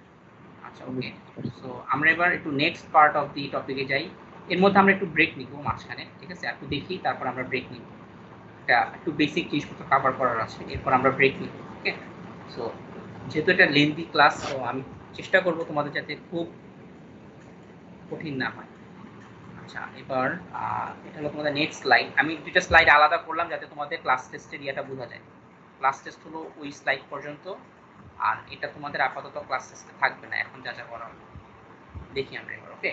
সো এবার হলো এতক্ষণ কিন্তু আমরা ফেজারের অ্যালজেব্রিক পার্টটা দেখলাম, যে কিভাবে আমরা এই জিনিসগুলো অ্যাডিশন, এদের ফেজারের যে ইমপ্লিমেন্টেশন, লিড ল্যাগ বের করা ফেজার ডোমেইনে, টাইম ডোমেইনে সাইনুসয়েড দিয়ে বের করা। এখন আমরা একটু সার্কিটে চলে যাব, যে এসি সার্কিট সলভিং এ। তো আস্তে আস্তে যাব, একদম ডিরেক্টলি সলভ করতে গেলে আমরা আসলে পারবো না, আমাদের তার আগে কিছু বেসিক নলেজ লাগবে। বেসিক নলেজটা আমরা এখন দেখবো আগাম নেক্সট 2-3টা স্লাইডে। তো প্রথমটা হলো দেখি আমরা ইম্পিডেন্স। এই কনসেপ্টটা তোমরা এই ওয়ার্ডটা কি কখনো শুনে আসছো? ইম্পিডেন্স কি, হোয়াট ইজ ইম্পিডেন্স, ঠিক আছে? এটা হলো তোমাদের ডিসি সার্কিটের সাথে মিল রেখে বলি, ডিসি সার্কিটে আমাদের রেজিস্ট্যান্স ছিল, তাই না? বাধা, কারেন্টের ফ্লোকে বাধা দেয়, যে বাধাটা পায় কারেন্ট করার সময় সার্কিটে, সেটা কি আমাদের রেজিস্ট্যান্স ছিল, ভি বাই আই হলো আর। এখন এসি সার্কিটে আমাদের একটু জটিল হয়ে যাবে জিনিসগুলো, তখন আমাদের কি এই রেজিস্ট্যান্সটাকে বলা হবে impedance. Impedance is like resistance but in AC calculations, ঠিক আছে? আসি যে এখানে যেহেতু আমার এসি সার্কিটে ভোল্টেজ কারেন্ট সবই কিন্তু আসলে কি কমপ্লেক্স নাম্বার। কিভাবে কমপ্লেক্স নাম্বার? কারণ তারা এগুলো আসলে কি সাইনুসয়েড এক্সপ্রেশন। একটা ভোল্টেজকে আমি চিন্তা করতে পারি যে ভিটি হলো আমার ভিএম কস ওমেগা টি প্লাস থিটা হিসেবে চিন্তা করো, এটা একটা সাইনুসয়েড, তাই না? এখন এটাকে যদি আমরা ফেজারে লিখি, what is this? This is actually V phasor. V ফেজারটা হলো আমার ম্যাগনিটিউড অ্যাঙ্গেল থিটা। সো তার মানে এই জিনিসগুলো আসলে কি দে আর কমপ্লেক্স নাম্বারস। এসি ক্যালকুলেশন আমরা যে কারেন্ট ভোল্টেজ নিয়ে ডিল করি তারা আসলে কমপ্লেক্স নাম্বার, যখন ফেজারে লিখি তাদের বোধ ম্যাগনিটিউডও থাকে এবং ফেজও থাকে। এটা হলো ম্যাগনিটিউড, এটা হলো ফেজ। তো এখন আমরা যখন এই কাজটাই যখন আমরা এরকম কমপ্লেক্স নাম্বার দিয়ে করব, তখন অ্যাকচুয়ালি কি পাবো আমরা, যে ভি ফেজার, ভি এর জন্য একটা ফেজার পাবো, ভোল্টেজের জন্য, কারেন্টের জন্য একটা ফেজার পাবো। দিস আর নাথিং বাট ফেজার্স, ঠিক আছে? এখন কমপ্লেক্স নাম্বারকে যদি ডিভাইড করি, ধরো ভি হলো আমার এটা, ভি এম অ্যাঙ্গেল থেটা 1 দিলাম, আর আই হলো আমার আই এম অ্যাঙ্গেল থেটা 2। তাহলে আমাদের যখন রেজিস্ট্যান্স, যেটা হলো আমার ইন আদার ওয়ার্ডস এসির জন্য ইম্পিডেন্স, ইম্পিডেন্সকে আমরা নর্মালি জেড দিয়ে লিখি, সেটা আসবে কি, জেড আসবে হলো আসলে আমার V phasor by I phasor, যেখানে these are actually nothing but complex number. So theta 1 degree divided by I M theta 2 degree, এরকম আসবে, তাই না? সো আলটিমেটলি ইম্পিডেন্স যেটা পাবো সেটাও একটা কমপ্লেক্স নাম্বারই হবে। সো এটাকেই তোমার এইভাবে শর্টকাট এভাবে লেখা হচ্ছে যে we will find complex number যেটার একটা ম্যাগনিটিউড থাকবে এবং যেটার একটা ফেজ থাকবে, তাই তো? যেখানে ভিএম বাই আইএম হলো আমার এই জিনিসটা, আর এই থিটা 1 মাইনাস থিটা 2 হলো এই জিনিসটা। এটা বোঝানোর জন্য লিখলাম। ওকে, সো এটাকে পোলার ফর্মে লেখা যেতে পারে, এটাকে আইজে রিয়েল ইমাজিনারি ফর্মে লেখা যেতে পারে। সো একটু মাথায় রাখবো যে নর্মালি ভোল্টেজ কারেন্টকে পোলার ফর্মে লেখাটা হলো প্রিফারেবল, বাট ইম্পিডেন্সকে এই রিয়েল ইমাজিনারি ফর্মে লেখাটা হলো মোর প্রিফারেবল। ঠিক আছে, আমরা ভোল্টেজ কারেন্টকে পোলার ফর্মে রাখবো, বাট ইম্পিডেন্সকে আমরা এই ফর্মে রাখবো। ঠিক আছে, এটা মাথায় রাখবো। কারণ এই দুইটা রিয়েল ইমাজিনারি পার্টের সিগনিফিকেন্স আছে। ইম্পিডেন্স যখন আমরা বের করি, এটাকে যদি আমরা রিয়েল ইমাজিনারিতে ভাগ করে নিই, সেখানে আমার ইম্পিডেন্সের, আচ্ছা ইউনিটটা দেখি আমরা, ইউনিটটা কি, ইউনিটটা হলো ওহমসই থাকবে, রেজিস্ট্যান্সে ওহমস ছিল, ইম্পিডেন্সে ওহমসই থাকবে। তো রিয়েল পার্টের একটা মিনিং আছে যে আমার ইম্পিডেন্সের রিয়েল পার্ট মানে হলো এই, এটা হলো রেজিস্ট্যান্স, এক কথায় আমার রেজিস্টারের কারণে যে রেজিস্ট্যান্সটা পাই সেই রেজিস্ট্যান্সটা, আর ইমাজিনারি পার্টটা হলো আমার রিঅ্যাক্ট্যান্স। সো দুইটার আলাদা আলাদা নাম আছে।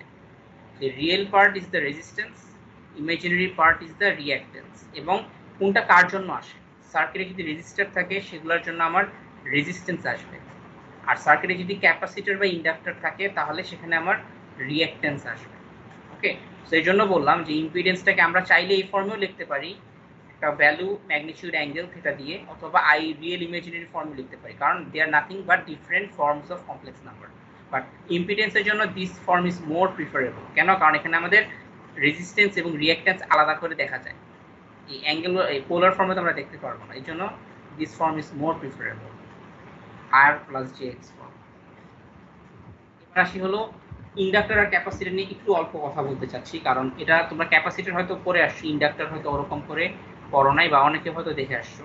আমরা একটু ক্যালকুলেশনসে যাওয়ার আগে একটু জানা দরকার, ক্যাপাসিটর তোমরা পড়তেছো বাট এটা আসলে দেখতে কিরকম, এই জিনিসগুলো একটু জানা দরকার। হ্যাঁ, তো এসি ক্যাপাসিটর এসিতে কিরকম, ডিসিতে কিরকম, এই জিনিসগুলো একটু বলি।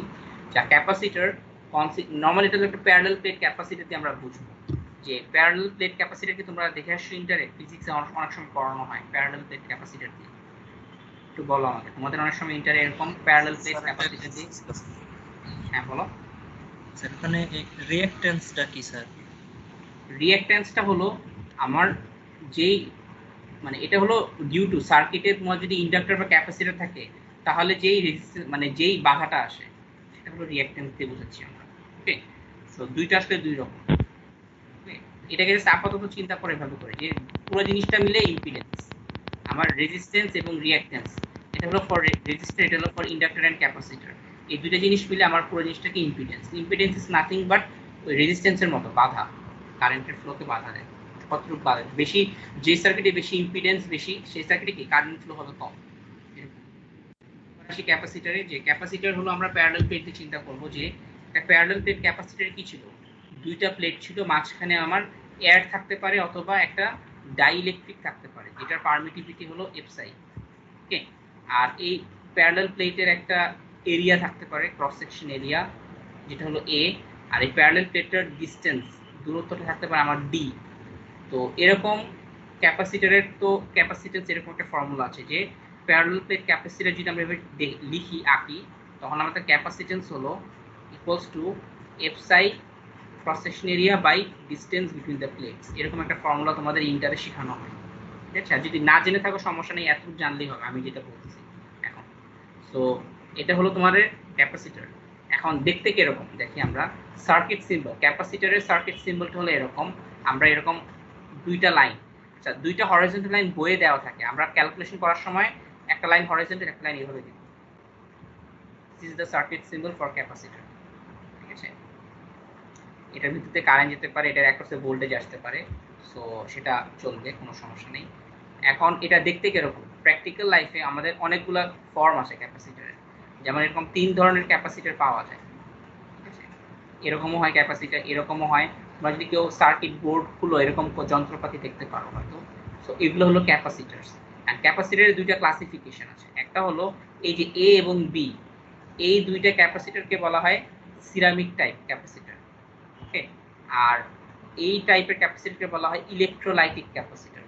যেখানে যদিও দেওয়া আছে সিরামিক, বিটা হলো সিরামিক ক্যাপাসিটর, সিটা হলো ইলেকট্রোলাইটিক। এটাকেও মাঝে মধ্যে সিরামিক বলে, মাঝে মধ্যে পলিস্টার বলে, বাট এগুলো আসলে তোমাদের জন্য খুব একটা ইম্পর্টেন্ট না। বাট ফর ইলেকট্রিক্যাল ইঞ্জিনিয়ার্স এগুলো খুবই ইম্পর্টেন্ট। তোমাদের জন্য জেনে রাখো যে ক্যাপাসিটর হলো সার্কিটে এসি ক্যালকুলেশনসে থাকে। ওকে, এখন এটা তোমাদের হয়তো কভার করেছিল নাকি আমি জানি না। ক্যাপাসিটর কিন্তু এসিতে কিরকম ট্রিটমেন্ট করে আর ডিসিতে কিরকম, মানে ডিসিতে কিভাবে বিহেভ করে ক্যাপাসিটর, এসিতে কিভাবে বিহেভ করে সেটা তোমাদের একটু জানতে হবে। তো আমরা একটু দেখি যে ক্যাপাসিটর কিন্তু ভোল্টেজ চেঞ্জকে অ্যাব্রাপ্টলি চেঞ্জ করতে দেয় না। একটা সার্কিটে যদি আমার ক্যাপাসিটর থাকে, ধরো এরকম সুইচিং সার্কিট অনেক সময় থাকে, আমি তোমাদেরকে এটা এই কোর্সের পার্ট না তাই দেখাবো না। ধরো এরকম একটা ডিসি সোর্স দেওয়া আছে, এখানে ধরো রেজিস্ট্যান্স থাকতে পারে, এখানেও ধরো রেজিস্ট্যান্স থাকতে পারে, তার সাথে একটা এরকম সুইচ সহ একটা ক্যাপাসিটর আছে। এটা একটা টিপিক্যাল সার্কিট, সেখানে এটাকে বলা হয় আরসি সার্কিট। কেন? কারণ এখানে আমার আর আছে, রেজিস্ট্যান্স, সেখানে ক্যাপাসিটেন্স আছে। So this circuits are called RC circuit. এরকম করে আরএল সার্কিটও পসিবল, আরএলসি সার্কিটও পসিবল। সার্কিটে যদি তিনটা এলিমেন্ট থাকে তাহলে সেটাকে আমরা আরএলসি বলি। তো এটা একটা ডিসি সোর্স সহ আরসি সার্কিট, যেখানে আমার ধরো একটা certain time T equals to 5 second পরে আমার এই সুইচিংটা হবে, সুইচটা বন্ধ হয়ে যাবে, সার্কিটে ক্যাপাসিটর চলে আসবে। তো ক্যাপাসিটর কিন্তু সহজে ভোল্টেজকে চেঞ্জ হতে দেয় না, খুবই গ্র্যাজুয়ালি চেঞ্জ হতে দেয়, আস্তে আস্তে। সো এরকম একটা এক্সপ্রেশন ক্যাপাসিটরের জন্য অ্যাপ্লিকেবল, যে ক্যাপাসিটরের কারেন্ট যে কারেন্টটা আমার এটার ভিতরে ফ্লো করবে সেটা হলো C times dv by dt. Okay, তো আমাদের আসলে আমরা অত ডিটেলসে যাব না, যেগুলো আমাদের দরকার নেই, সেখান থেকে অনেক কিছু বলা যায়। এখানে তোমাদের এরকম সার্কিট সলভিং এরও পার্ট আছে, যেটা তোমাদের আসলে এই কোর্সে লাগবে না। সো আমি আপাতত তোমাদের এটা দেখাবো না, তোমাদের জাস্ট এখানে আমরা এটাকে ডিরেক্টলি এসিতে ট্রিটমেন্ট কিরকম, বিহেভিয়ার কিরকম সেটা আমরা দেখব। সো ক্যাপাসিটর ভোল্টেজকে খুবই অ্যাব্রাপ্টলি চেঞ্জ হতে দেয় না, গ্র্যাজুয়ালি চেঞ্জ করে। সো তার একটা rate of change of voltage থাকবে। তো তার current through the capacitor is given by capacitance times dv by dt. এটা হলো ফর এসি ক্যালকুলেশনস। এখন ডিসিতে কি হবে? ডিসিতে capacitor is nothing but open circuit. এটা তোমাদের মাথায় রাখতে হবে যে আমার in DC capacitor acts like a open circuit. বুঝে গেছে? সো তোমাদের আমি যদি আবারও সার্কিটটা আবার আঁকি এক্সাম্পল দিয়ে, যেটা আমার ডিসি সোর্স, সেখানে এখানে একটা রেজিস্ট্যান্স আছে R1, এখানে একটা রেজিস্ট্যান্স আছে R2, আর এখানে আমার একটা সুইচিং সার্কিট হয়ে এখানে একটা রেজিস্টার, এখানে একটা ক্যাপাসিটর আছে সাপোজ, যেটা একটা সার্টেন টাইম পরে সুইচটা বন্ধ হবে। সো এই সার্কিটে যদি এটা ডিসি সোর্স হয় তাহলে এই ব্রাঞ্চের কারেন্টটা আলটিমেটলি জিরোই আসবে। কেন? কারণ ফর ডিসি সার্কিটস আমার capacitor acts like an open circuit. So আমার যদি আলটিমেটলি ক্যাপাসিটরটা একটা ওপেন সার্কিট হিসেবে কাজ করে, এটার ভিতর দিয়ে কি কোনো কারেন্ট ফ্লো করবে? এই রেজিস্টারের ভিতর দিয়ে নর্মালি চিন্তা করো, জেনারেল নলেজ দিয়ে বলো, একটা ওপেন সার্কিট থাকলে কোনো কারেন্ট এই ব্রাঞ্চ দিয়ে ফ্লো করবে না সুইচটা ক্লোজ করার পর। So in DC capacitor acts like an open circuit. But যদি এখানে একটা এসি সোর্স দেওয়া হয়, ইনস্টেড অফ ডিসি যদি আমাদের এখানে একটা এসি সোর্স দেওয়া হয়, আমরা যদি এখানে একটা এসি সোর্স ইউজ করি, তাহলে কিন্তু capacitor is no longer open circuit. এটার তখন একটা ইম্পিডেন্স থাকবে, it will have an impedance. So সেই ইম্পিডেন্সটা কি সেটাই আমরা এখানে দেখব। ওকে, তো এটাকে আমরা কি করতে হবে? আমাদেরকে এটাকে ফেজার ডোমেইনে নিয়ে যাব। এই জন্যই তোমাদেরকে এতক্ষণ ধরে ফেজার শিখালাম, কারণ আমাদের এই কাজগুলো করতে অনেক ইজিয়ার হয় ফেজার ডোমেইনে। কারেন্টটাকে আমরা ফেজার ডোমেইনে কি ক্যাপিটাল আই দিয়ে লিখবো, ক্যাপাসিটেন্সের মতনই থাকবে। আমার এই ডিভি বাই ডিটি মানে এটা আসলে কি ডিফারেন্সিয়েশন অফ ভোল্টেজ। তো ভোল্টেজটা হলো ক্যাপিটাল ভি ফেজারে, আর ডিফারেন্সিয়েশন ইন টাইম ডোমেইন মানে হলো ফেজার ডোমেইনে জে ওমেগা দিয়ে মাল্টিপ্লিকেশন।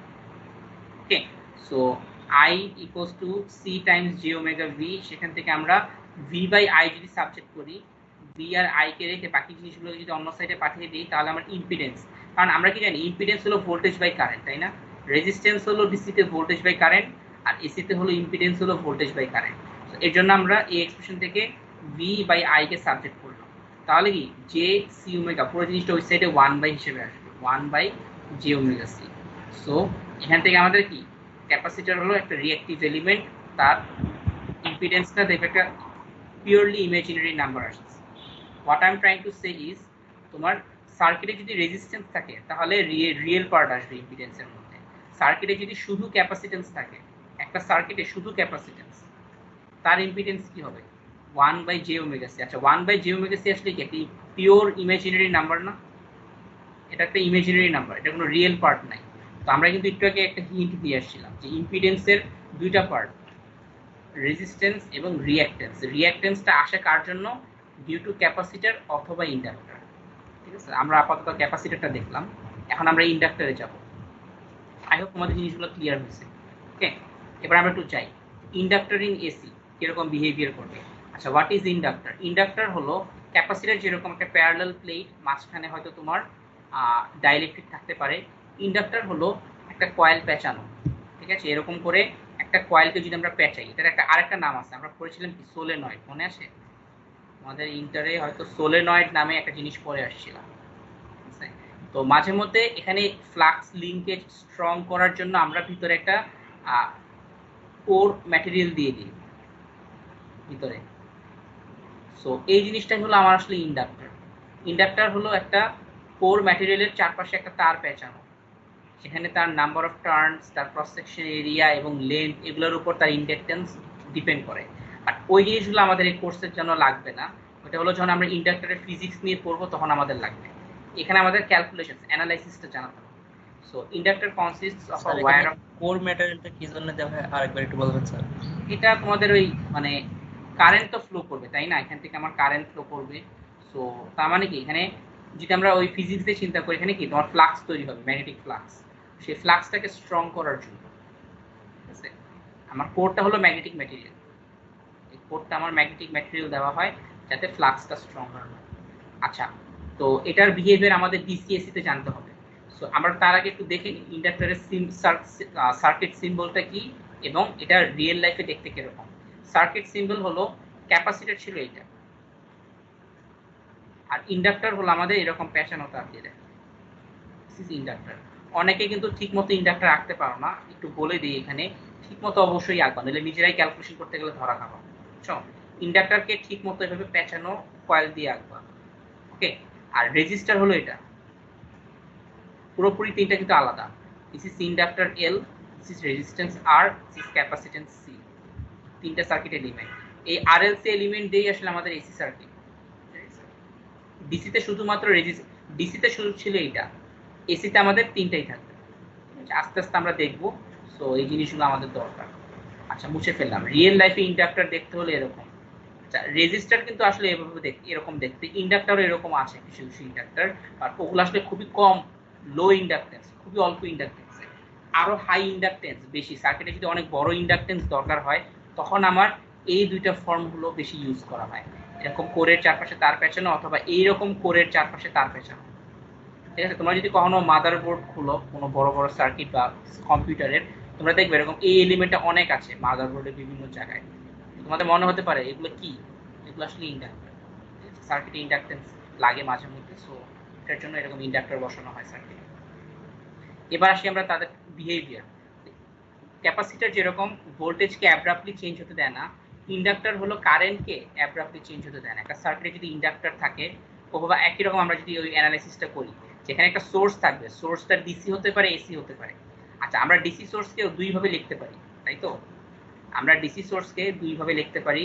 একটা তো আমরা দেখলাম ব্যাটারি সিম্বল, ডিসি সোর্স আরেকভাবে আমরা কিভাবে লিখি, প্লাস মাইনাস দিয়ে, দিস ইজ ডিসি সোর্স। তো এরকম একটা ডিসি সোর্স থাকতে পারে, সার্কিটে হয়তো সুইচিং সার্কিট থাকতে পারে, মেকানিজম। তো এরকম সুইচিং থাকতে পারে, যেটা একটু পরে আমরা ইন্ডাক্টরকে সার্কিটে নিয়ে আসবো। This is my inductor. Certain time পরে আমরা এটাকে বন্ধ করে দিব। তো তখন ইন্ডাক্টর যেটা করবে, এই কারেন্টটাকে খুবই অ্যাব্রাপ্টলি চেঞ্জ হতে দিবে না, গ্র্যাজুয়ালি চেঞ্জ হতে দিবে। তো তার একটা rate of change of current থাকবে। আর ইন্ডাক্টরের যে ভোল্টেজটা সেটা হলো কি এল ডিআই বাই ডিটি। ঠিক আছে, এই এক্সপ্রেশনটা তোমরা হয়তো পরিচিত। এখন আসি আমরা ইন্ডাক্টরের বিহেভিয়ার, ডিসিতে কিরকম, এসিতে কিরকম, এটা থাকুক না। ওকে, তো in inductor acts like a short circuit, but in AC তার একটা ইম্পিডেন্স, এটা ডিসিতে এটা একটা শর্ট সার্কিট, মানে যখন আমরা ডিসি চিন্তা করব এটা একটা এরকম স্ট্রেট লাইন শর্ট হয়ে যাবে। ক্যাপাসিটর যেরকম ওপেন হয়ে যায় ডিসিতে, ইন্ডাক্টর হলো শর্ট, একটা স্ট্রেট, মানে কোনো ইম্পিডেন্স নাই। বাট যদি আমরা এসি সার্কিট বা সোর্সটা যদি আমাদের এসি হয়, তখন inductor is no longer shorted, ঠিক আছে? ইন্ডাক্টরে তখন একটা ইম্পিডেন্স থাকবে। যদি আমার সোর্সটা হয় এসি সোর্স, ডিসি সোর্স হলো প্লাস মাইনাস, এসি সোর্স হলো এরকম ওয়েভ, তো এসি সোর্স থাকলে তখন এটার একটা ইম্পিডেন্স জেড থাকবে। সেটা কত হবে সেটা আমরা এই এক্সপ্রেশনটাকে ফেজারে নিয়ে দেখব। ক্যাপিটাল ভি হলো ভি এল, আর ডিআই বাই ডিটি কারেন্ট আইটা হলো capital I, differentiation is nothing but multiplication in time domain, যে ওমেগা দিয়ে মাল্টিপ্লাই করলাম। এখান থেকে আমরা ভি বাই আই কে আবারও সাবজেক্ট করবো, কেন? কারণ জেড ইম্পিডেন্স, জেড মানে হলো ভোল্টেজ বাই কারেন্ট বা রেজিস্ট্যান্স, যেরকম ভোল্টেজ বাই কারেন্ট করলে আমাদের জে ওমেগা এল আসতেছে। সো এখান থেকে আমাদের ফাইনালি এই দুইটা জিনিস মাথায় রাখতে হবে। এসিতে ইন্ডাক্টরের ইম্পিডেন্স হলো জে ওমেগা এল, আর ক্যাপাসিটরের ইন্ডাকটেন্স হলো 1 বাই জে ওমেগা সি। আসলে তোমাদের এগুলো মনে রাখার কিছু নয়, তোমরা সার্কিটে এই জিনিসটা এতবার ইউজ করবা তোমাদের এটা মুখস্থ হয়ে যাবে, 1 বাই জে ওমেগা সি আর জে ওমেগা এল। সো আপাতত তোমাদেরকে আমি রিকোয়ার্ড যা যা লাগবে মেইন ক্যালকুলেশনসে যাওয়ার আগে সেই ইন্ট্রোডাকশনটা তোমাদেরকে আপাতত আমি দিয়ে দিলাম। তোমাদেরকে 5 মিনিটের একটা ব্রেক দিচ্ছি, একটু পরে আমরা আবার শুরু করব এই সার্কিটে যাব। ঠিক আছে? সো এখন পর্যন্ত আমরা কি দেখলাম, যে ফেজারের ক্যালকুলেশন এবং এসিতে ক্যাপাসিটর ইন্ডাক্টরের বিহেভিয়ার। ওকে, আমরা একটা ছোট ব্রেক নিচ্ছি 5 মিনিটের, একটু পরে আমরা এটা আবার শুরু করব। এবার সার্কিটসে যাব। I think now we are ready যে সার্কিটস ক্যালকুলেশনস গুলোতে পরের স্লাইডগুলোতে সার্কিটস থাকবে। ওকে, সো আমরা একটা কোশ্চেন ছিল। হ্যাঁ, করতে পারো। স্যার বইয়ের 376 নাম্বার পেজের 9.2 নাম্বার প্র্যাকটিস প্রবলেমে যে ফেজ অ্যাঙ্গেলটার ডিফারেন্স বের করতে বলছে, ওটা 210 ডিগ্রি আসে। স্যার বইও 210। চ্যাপম্যানের কততম এডিশন বলতেছে? Sir Alexander Sadikur 5th edition. Chapman বলছি আমাকে আলেকজান্ডার সাদিকুর 5th এডিশন। আচ্ছা, একটু দাঁড়াও দেখি, একটু স্ক্রিন শেয়ার করতেছি।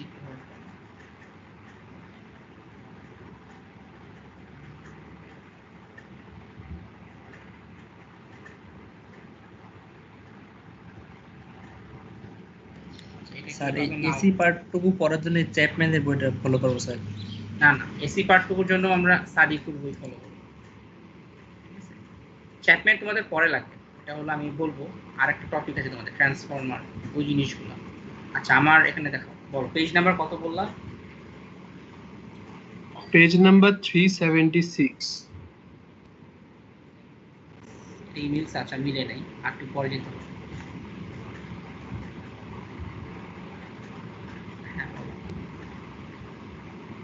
এগুলো তো অনেক সলভ পাওয়া যায় সলিউশন, সেগুলো দেখে তোমরা কনসাল্ট করতে পারো যদি না বুঝো। আচ্ছা হ্যাঁ, 376 আচ্ছা, তো অ্যাপেন্ডিক্সে পড়ে আছে।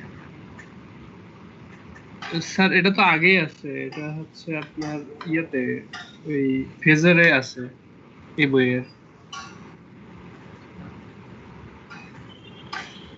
আমি কি রাইট বই ওপেন করলাম নাকি? এখানে আমার 376 আসতেছে না, সম্ভবত এসি পার্ট 2 এখানে নাই। ঠিক আছে, পার্ট এটা আছে আমার। আচ্ছা বলো তারপর তোমার এখানে কি সমস্যা? স্যার ওইখানে একটা প্র্যাকটিস প্রবলেমে আছে দুইটা দেওয়া, দুইটা কারেন্ট এর এক্সপ্রেশন 4 sin 377t + 55, আর একটা হচ্ছে 5 cos 377t - 65। তা বলছে যে হচ্ছে কোনটা ল্যাগ অথবা লিড করে। তা ওইখানে অ্যানসারে i1 লিডস i2 আর ফেজ ডিফারেন্স হচ্ছে 210 ডিগ্রি দেওয়া। স্যার এটা 180 ডিগ্রি থেকে বেশি না, তাহলে কোনো সমস্যা হবে? তোমরা চেষ্টা করবে এটাকে 180 কমে নিয়ে আসতে। ঠিক আছে, মানে 210 যখন আসতেছে তার মানে ওরা আসলে ক্লোজেস্ট দুইটা পয়েন্টকে কম্পেয়ার করতেছে না। আচ্ছা, তো তোমার যখন যেটা করতে হবে তখন তোমার অবশ্যই কি যে কোনো একটাকে +- 360 অ্যাডজাস্টমেন্ট করে কাছে নিয়ে আসতে হবে, তারপরে কম্পেয়ার করতে হবে। কারণ এটা তো পিরিয়ডিক ওয়েভ, তাই না? পিরিয়ডিক ওয়েভকে আমার ভিতরে অ্যাঙ্গেলটা যদি প্লাস মাইনাস 360 করো, রেজাল্ট কিন্তু চেঞ্জ হবে না, বাট তখন তোমার ফেজ অ্যাঙ্গেলের ডিফারেন্সটা তোমার কমে আসবে। 210 হতে পারে, বাট আমরা এটাকে 180 নিচে রাখবো। তার মানে ওরা তখন ফারদেস্ট দুইটা পয়েন্ট কম্পেয়ার করতেছে। জি স্যার, বুঝতে পারছি স্যার। বুঝতে পারছো? যেটা আমি তোমাকে আর একটু ডিটেইলে বলি, এটা তোমাকে এ কে বুঝাতে হবে, ঠিক আছে? তোমরা যে এইভাবে চিন্তা করো যে দুইটা ওয়েভ, ঠিক আছে? এটাতে আমি একটু এখানে ধরো স্কেলে যদি আঁকি, একটা ওয়েভ ধরো 0 থেকে শুরু করলাম, চলতে থাকবে, আর আরেকটা ওয়েভ ধরো আমরা এভাবে শুরু করলাম। 210 আসছে তো তোমার, তার মানে তোমার আসলে 210 মানে এখানে এই পয়েন্টটাকে সে কম্পেয়ার করছে। সো সেকেন্ড ওয়েভটা ধরো এরকম, এটাকে পুরোপুরি স্কেলে আঁকলাম যাতে বোঝা যায়।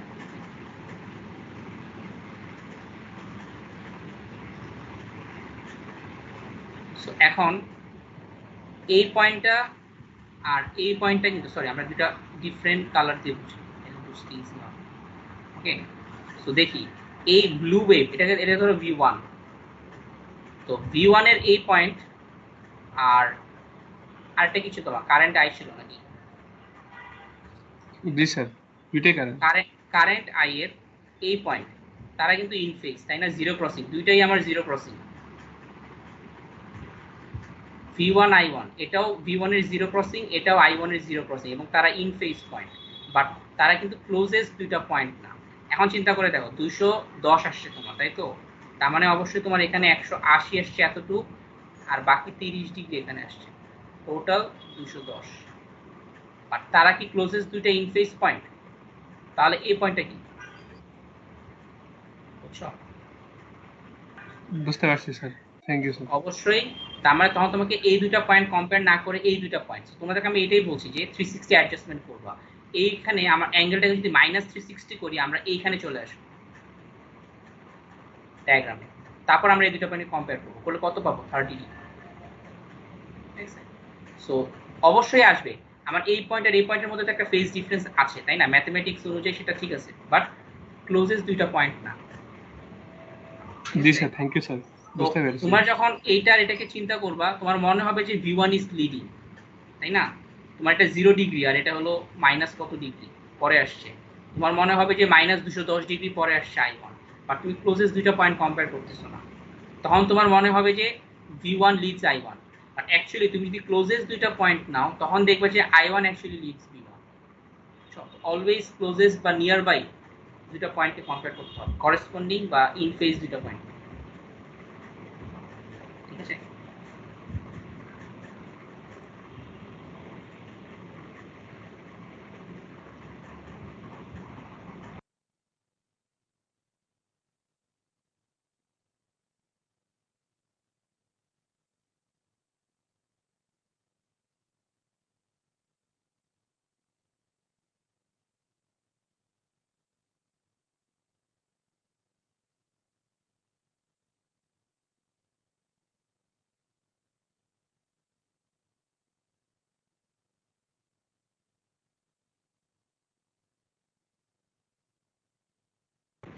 আচ্ছা, ওকে। তো আমরা এখন যেহেতু সবাই এখানে প্রেজেন্ট আছি মিটিংয়ে, আমরা নেক্সট পার্ট থেকে শুরু করি। ওকে, তোমাদেরকে আমি 9:50-এর দিকে ছেড়ে দিব, বা একটু আগে ছেড়ে দিতে পারি। আসলে তোমাদের এখানে এত লম্বা কন্টেন্ট আসলে পড়ালে দেখা যায় যে অনেক কিছু বোঝা যায় না। যেহেতু আমি ক্লাসটা মিস দিচ্ছি, সেই জন্য আর কি আমি মেকআপ নিচ্ছি, বাট আমরা নর্মালি চেষ্টা করবো এরপরে সবগুলো ক্লাস ঠিক মতো যাতে কাভার হয়। ওকে, কারণ একদিনের 50 মিনিটস লেকচার আর টানা 1 ঘন্টা 50 মিনিটসের লেকচার মধ্যে অবশ্যই লং টাইমের ক্লাসটা এফেক্টিভ হয় না। আচ্ছা, এবার আসি আমরা। সো কন্টিনিউ করি। এসি তে আমরা ইন্ডাক্টর ক্যাপাসিটর দুইটারই ইম্পিডেন্স দেখলাম। এখন আমরা যাব সার্কিট ডায়াগ্রাম, ফেজারে। তো আমরা যে কোনো এসি ক্যালকুলেশন যখন করব, আমাদের টাইমে কাজ না করে ফেজার ডোমেনে কাজ করা অনেক ইজিয়ার। এটার একটা এক্সাম্পল আমরা একটু আগে দেখেছিলাম আমাদের একটা ডিফারেনশিয়াল ইকুয়েশন সলভিং এর সময়। আরো অনেক সুবিধা আছে যেটা আমরা এখন দেখব। ইন সামারাইজ করি যে আমার যদি টাইম ডোমেনে সার্কিটে কোনো একটা রেজিস্ট্যান্স আর থাকে, সেটা ফেজার ডোমেনে আরই থাকবে। আমার যদি একটা ইন্ডাক্টর থাকে সেটা এসিতে কি হবে, মানে টাইম ডোমেনে হলো জে ওমেগা এল, যেটাকে আমরা মানে ফেজার ডোমেনে এটা হলো জে ওমেগা এল ইম্পিডেন্স, যেটাকে আমরা ডিরেক্টলি লিখতে পারি কি ওমেগা এল অ্যাঙ্গেল 90 ডিগ্রি, কারণ জে মানে ইজ নাথিং বাট 1 অ্যাঙ্গেল 90। আর ক্যাপাসিটেন্সের ইম্পিডেন্স হলো 1 বাই জে ওমেগা সি, যেটাকে আমরা আরেকভাবে লিখতে পারি 1 বাই ওমেগা সি, আর যেটাকে উপরে নিলে মাইনাস জে, যেটা হলো 1 অ্যাঙ্গেল মাইনাস 90। সো এখান থেকে আমাদের বুঝতে হবে কি যে এই ইম্পিডেন্সের যে রিয়েল এবং ইমাজিনারি পার্ট, তার রিয়েল পার্টের কন্ট্রিবিউশন একটা ইম্পিডেন্সের আর প্লাস জে এক্স ফর্মে চিন্তা লিখলে তার রেজিস্ট্যান্স পার্টটা আসবে ফর রেজিস্টার, আর তার রিঅ্যাক্টেন্স পার্টটা আসবে ফর ইন্ডাক্টর এবং ক্যাপাসিটর, কারণ তাদের ইম্পিডেন্সগুলো পুরোই পিওর ইমাজিনারি নাম্বার। এখন এখান থেকে আমরা বলতে পারি কি এটা হলো রেজিস্টিভ এলিমেন্ট আর এগুলো হলো রিঅ্যাক্টিভ এলিমেন্ট। কেন? কারণ তারা রিঅ্যাক্টেন্স দেয়। আচ্ছা, এবার সার্কিটে যাই। একটা সার্কিট দেওয়া আছে এরকম টাইম ডোমেইনে, এটা হলো, আচ্ছা এখানে যদি ভুল এখানে প্লাস মাইনাস দেওয়া, এটা আসলে এরকম হবে, এভাবে প্লাস মাইনাস দেওয়া থাকতেও পারে, সমস্যা নেই, বাট আমরা এসি সোর্সকে নর্মালি এবার টিট দিয়ে বুঝাই। সো এরকম একটা সার্কিট, এটা বেসিক সার্কিট, এখানে একটা রেজিস্ট্যান্স আছে, এখানে একটা ক্যাপাসিটর আছে, এটাকে আমরা বলি RC circuit. This is a RC circuit. কেন? কারণ আর আছে, সি আছে। এখন বলা হচ্ছে যে এই সার্কিটের জন্য তোমরা এই কারেন্ট বের করো আই আর ভোল্টেজ বের করো ভি। টাইম ডোমেনে করা অনেক কঠিন, কারণ তোমাদের তখন ডিফারেনশিয়াল ইকুয়েশন আসবে, কারণ তখন কি তোমাদের কেসিএল অ্যাপ্লাই করতে হবে। এই ভোল্টেজ হলো এটার ভোল্টেজ প্লাস এটার ভোল্টেজ, তারপরে এখানে ওগুলি লিখতে হয়, অনেক কঠিন জিনিসগুলো। আমরা ফেজারে করবো। এই সার্কিটটাকে যদি আমরা ফেজারে নিতে হয়, ওই একই ওয়েতে আমরা নিব। দেখি কনভার্সনটা, এই 10 cos 40 প্লাস 15 কে ফেজারে কনভার্ট করব, রেজিস্ট্যান্সকে ফেজারে কনভার্ট করলে আরই থাকবে, বাট এটার একটা ইম্পিডেন্স আসবে। আমরা দেখি সার্কিটটা দেখতে কিরকম। 10 cos 40 প্লাস 15 করলে 10 অ্যাঙ্গেল 15 আসবে এখানে। অবশ্যই মধ্যে মাথায় রাখতে হবে যে এখানে কিন্তু ইয়াটা মানে উধাও হয়ে যাচ্ছে অ্যাঙ্গুলার ফ্রিকোয়েন্সি, বাট তোমাদের মাথায় রাখতে হবে যে এখানে কিন্তু ওমেগা হলো কত 4, এটা তোমাদের মাথায় রাখতে হবে। এখান থেকে আমরা পাচ্ছি সোর্স থেকে, মানে অ্যাকচুয়ালি এসি সার্কিটে সোর্সের যে ফ্রিকোয়েন্সিটা সেটাই কিন্তু আসলে পুরো সার্কিটের জন্য ফ্রিকোয়েন্সি, অ্যাঙ্গুলার ফ্রিকোয়েন্সি, একটাই ফ্রিকোয়েন্সিতে আমরা কাজ করতেছি। এখন তোমার এরপরে রেজিস্ট্যান্স আমার 5ই থাকবে, কারেন্ট আইটা হয়ে যাবে, আমরা টাইম ডোমেনে ছোট হাতের আই লিখি, ফেজার ডোমেনে ক্যাপিটাল আই। আর ক্যাপাসিটেন্স যেটা, এটার ইম্পিডেন্স কি হবে আমরা কি জানি, যে ক্যাপাসিটরের ইম্পিডেন্স হলো 1 বাই জে ওমেগা সি। এই ফর্মুলাটাতে আমরা এটাকে ইম্পিডেন্সে কনভার্ট করবো, কারণ এটা একটা এসি সোর্স। সো ডিসি হলে এটা ওপেন সার্কিট হইতো, যেহেতু এটা AC source. 1 by J omega হলো 4, সি হলো 0.1, করলে আমাদের এটা মাইনাস জে 2.5 আসছে। আর এটার অ্যাক্রসের ভোল্টেজটাকে আমরা ক্যাপিটাল ভি নট দিয়ে লিখলাম, এটা ছিল ছোট হাতের ভি নট, এটা হলো ক্যাপিটাল ভি নট। এখন আমাদের জন্য কাজ করাটা অনেক ইজিয়ার, তাই না? আমরা কারেন্ট বের করবো কিভাবে? কারেন্ট আই হলো আমার নর্মাল যেভাবে সলভ করি আমরা, এটা যেহেতু একটাই সোর্স এবং এটা series circuit, so current I হবে total voltage by total impedance. First আমরা কারেন্ট বের করবো, কারেন্ট আই হলো ভি বাই আর করতাম আগে, এখন হবে ভি বাই জেড। ভিটা হলো আমার 10 অ্যাঙ্গেল 15, আর জেড হলো, দেখো এই সার্কিটে আমার 5 আছে এবং মাইনাস জে 2.5, তাহলে আমার টোটাল জেড কত হবে? টোটাল জেড হলো সিরিজ যেহেতু তারা যোগ হবে 5, এখানে minus J 2.5, this is my total impedance. এটাই তোমাদের এখানে ইউজ হচ্ছে 5 minus J 2.5 voltage by impedance করে আমাদের যেটা আসবে কারেন্ট, ঠিক আছে? এখানে যেটা পাবো আমরা সেটা হলো আমার কারেন্ট, সেখান থেকে আমরা ভি নট বের করতে পারি। ভোল্টেজের ফর্মুলা কি আমরা আগে পড়েছিলাম কি, ভি সমান আই আর ডিসিতে, আর এখন এসিতে আমার ভি সমান কি আই ইন্টু সেই ইম্পিডেন্স জেড। আমার যদি ওর ভোল্টেজ দরকার হয় তাহলে ওর ইম্পিডেন্স দিয়ে গুণ করতে হবে। সো এই ভি নট হলো ওর ভিতর দিয়ে যে কারেন্টটা ফ্লো করতেছে আমার আই, তার সাথে গুণ করতে হবে ওর ইম্পিডেন্স যেটা হলো মাইনাস জে 2.5। সো এটার কারেন্টটা সম্ভবত এখানে তোমার 1.78 ইন্টু 41.6 ডিগ্রি আসে এখানে, মোস্ট প্রবাবলি এখানে তোমাদের 1.788 অ্যাঙ্গেল 41.6 ডিগ্রি আসে ক্যালকুলেটর যদি করে থাকো। তো ভি সমান আই ইন্টু জেড করলাম, করলে আমার ভোল্টেজটা আসছে 4.472 অ্যাঙ্গেল মাইনাস 48.4। ওকে,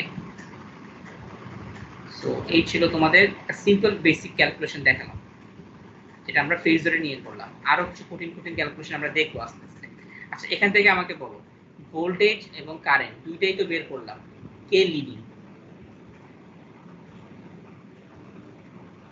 অ্যাঙ্গেল দেখে বুঝতে হবে। Current leading sir. কারেন্টের লিডিং 41.6, ঠিক আছে।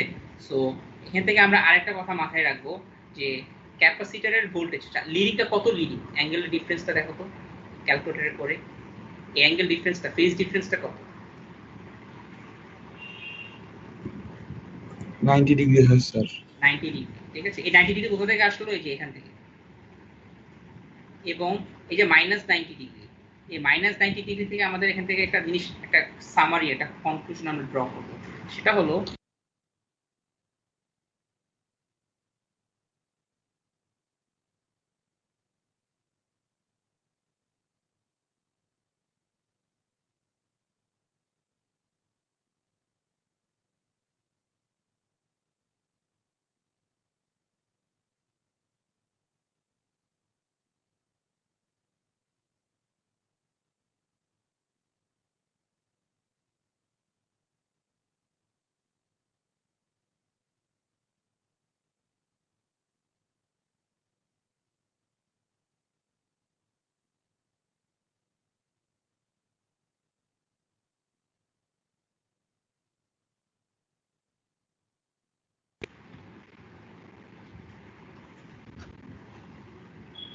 আচ্ছা, হ্যালো, হ্যাঁ শোনা যাচ্ছে? জি স্যার, শুনতে পাচ্ছি। আচ্ছা, আমার স্ক্রিনও কি দেখা যাচ্ছে? একটু নেটের ডিসরাপশনের কারণে মাঝখান দিয়ে ডিসকানেক্ট হয়ে গেছে। না স্যার, স্ক্রিন দেখা যাচ্ছে। দেখা যাচ্ছে নাকি না সেটা বলুন। স্যার যাচ্ছে স্যার, দেখা যাচ্ছে। আচ্ছা, আচ্ছা, গুড। সো আমরা যেখানে ছিলাম সেখানে আবার যাই। আমরা ছিলাম হলো এখানে যে ফর আ ক্যাপাসিটর একটা কনক্লুশন আমরা আনবো, সেটা হলো for a capacitor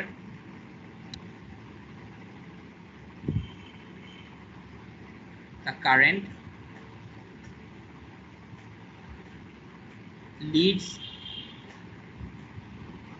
the voltage কত by 90 degree, এটা অলওয়েজ সবসময় দেখবা the voltage by 90 degree। এটা হলো একটা ক্যাপাসিটরের জন্য আমরা কারেন্টটা, ক্যাপাসিটরের কারেন্টটা অলওয়েজ ক্যাপাসিটরের ভোল্টেজটাকে 90 ডিগ্রি লিড করবে। আর ফর ইন্ডাক্টর, এটাও তোমরা পরে পাবা আর কি, এই জিনিসটা যে for an inductor the current lags the voltage by 90 degree, ঠিক আছে। সেটা তোমরা সবসময় পাবা এই জিনিসটা, এটা একটা জেনারেল কনক্লুশন সামারি, মানে এটা একটা, এই পয়েন্টটা আমরা পাই আর। তো ফাইনালি এখান থেকে আমরা এবার আর টু একটা ডিফারেন্ট সার্কিট দেখি আমরা, একটা কঠিন সার্কিট। এবার আরেকটা এক্সাম্পল দেখবো আমরা, যেখানে তোমার ধরো এরকম একটা সার্কিট দেওয়া, এখানে আমাদেরকে বলা হচ্ছে ফাইন্ড ভি নট। তো ভি নট বের করবো, এই জিনিসটা যেহেতু টাইম ডোমেইনে দেওয়া, আমাদের প্রত্যেকটা এলিমেন্টের ভ্যালুগুলো দেওয়া। আচ্ছা, ক্যাপাসিটরের ইউনিট হলো, এগুলো তো জানো, ক্যাপাসিটরের ক্যাপাসিটেন্সের ইউনিট হলো ফারাড, আর ইন্ডাক্টরের ইউনিট হলো হেনরি। ওকে, সো এটা হলো 10 মিলি ফারাড, আর এটার এল এর ভ্যালু হলো 5 হেনরি। এখন এটাকে আমরা সলভ করে ফাইন্ড ভি নট বের করতে হবে। অবশ্যই আমরা এটাকে ফেজার ডোমেইনে নিয়ে কাজ করব। ফেজার ডোমেইনে কনভার্ট করলাম, তাহলে কি হবে? এটা হবে 20 অ্যাঙ্গেল -15 ডিগ্রি। এখানে একটু ছোট করে লিখে রাখি হিন্ট হিসাবে যে আমাদের এখানে ওমেগার ভ্যালুটা কত ছিল, -4, তাই তো? এটা আমাদের কাছে লাগবে। এখন আমার রেজিস্ট্যান্সের মতো থাকবে, এটা হলো কি আসবে 10 মিলি ফারাডটা কিভাবে আসছে আমরা কনভার্ট করছি এভাবে। এখানে কি দেখানো? আমি এখানে ছোট করে লিখে দিচ্ছি যে 10 মিলি ফারাডকে আমরা কনভার্ট করলাম কিভাবে। 10 মিলি ফারাড হলো তোমার আসলে যেহেতু ক্যাপাসিটর 1/j ওমেগা, সিটা হলো কি 10 মিলি, মানে 10 × 10⁻⁻3। এটা করলেই তোমাদের এটা আসবে কত? -j25। ক্যালকুলেটর করবা -j25 আসবে। সিমিলারলি 5 হেনরিকে আমাদের কনভার্ট করতে হবে ইন্ডাকটেন্সের ইম্পিডেন্স হিসেবে, যেটা হলো j ওমেগা এল। j ওমেগা হলো 4, এলটা হলো তোমাদের 5, করলে তোমাদের আসবে কত? j20।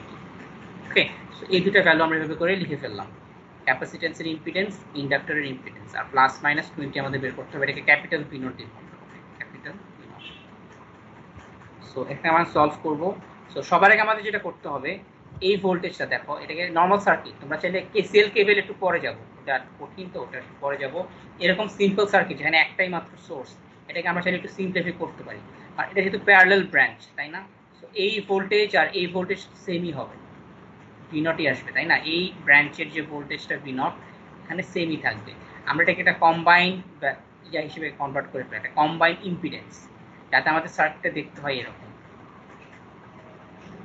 সার্কিটটা দেখতে হবে তখন আমাদের এরকম, এটা একটা 60 ওহমের রেজিস্ট্যান্স থাকবে। আর এই পুরো জিনিসটাকে আমরা কম্বাইন করে একটা নাম দিলাম ZP, মানে প্যারালালটাকে কনভার্ট করে একটা সিঙ্গেল।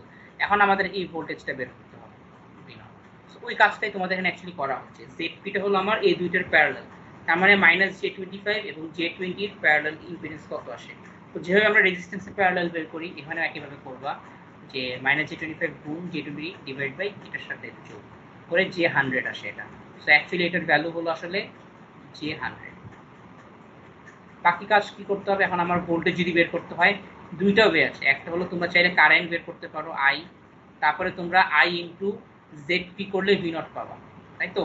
V0 হবে তখন তোমাদের এই কারেন্ট ইনটু তার ইম্পিডেন্স, অথবা তোমরা ভোল্টেজ ডিভাইডার রুল অ্যাপ্লাই করতে পারো, তাই না? ভোল্টেজ ডিভাইডার রুল অ্যাপ্লাই করলে কি হবে, আমার এখানে এটা হলো একটা রেজিস্ট্যান্স, এটা হলো ইম্পিডেন্স, তখন আমাদের V0 হবে এই যে R1 R2 হিসেবে চিন্তা করতে পারো, কারণ R2টা আসবে এখানে, R2 divided by R1 plus R2 গুণ তোমাদের এখানে যে সোর্স ভোল্টেজটা ছিল সেই সোর্স ভোল্টেজ। সো দুইটা অ্যাপ্রোচ হতে পারে, একটা হলো কারেন্ট বের করে তারপর তার ইম্পিডেন্স বের ইউজ করে ভোল্টেজ বের করা, অথবা তোমরা ভোল্টেজ ডিভাইডার রুল অ্যাপ্লাই করতে পারো। দুইটা মেথডই আমার মনে হয় এখানে আপাতত তোমাদেরকে ভোল্টেজ ডিভাইডার রুল দিয়ে দেখানো আছে, যে আমরা এটার অ্যাক্রসে ইয়া বের করব ভোল্টেজ। সো এইটার ইম্পিডেন্স ডিভাইডেড বাই এই টোটাল ইম্পিডেন্স গুণ সোর্স ভোল্টেজ, এটা হলো 20 অ্যাঙ্গেল -50। আপাতত আমি যেগুলো ইরেলেভেন্ট সেই জিনিসগুলো আমি এখানে মুছে ফেলতেছি, এটা দরকার নাই, এগুলাও দরকার নেই। কারেন্ট আমরা বের করিনি, আমরা এক লাইনে বের করে ফেলছি। সো আই হোপ তোমরা জিনিসটা বুঝতে পারছো। যে কোনো সার্কিট অ্যানালাইসিস যেভাবে আমরা ডিসিতে করতাম একইভাবে আমরা এসিতেও করতে পারি, কিন্তু তোমাকে তার আগে এগুলোকে ফেজারে কনভার্ট করে নিতে হবে। এখন একটা কথা মাথায় রাখতে হবে, সেটা যেটা ইম্পর্টেন্ট, আমাদের কিন্তু সার্কিটে দেওয়া ছিল টাইম ডোমেইনে, আমরা এইভাবে ফেজারে অ্যান্সার দিলে কিন্তু হবে না, আমাদের রেজাল্টটাকে টাইম ডোমেইনে আবার ব্যাক করে নিয়ে যেতে হবে, ফেজার থেকে আবার টাইমে যাবে, এটা খুব ইজিলি করা যায়। ওকে, এটা হলো আরেকটা এক্সাম্পল।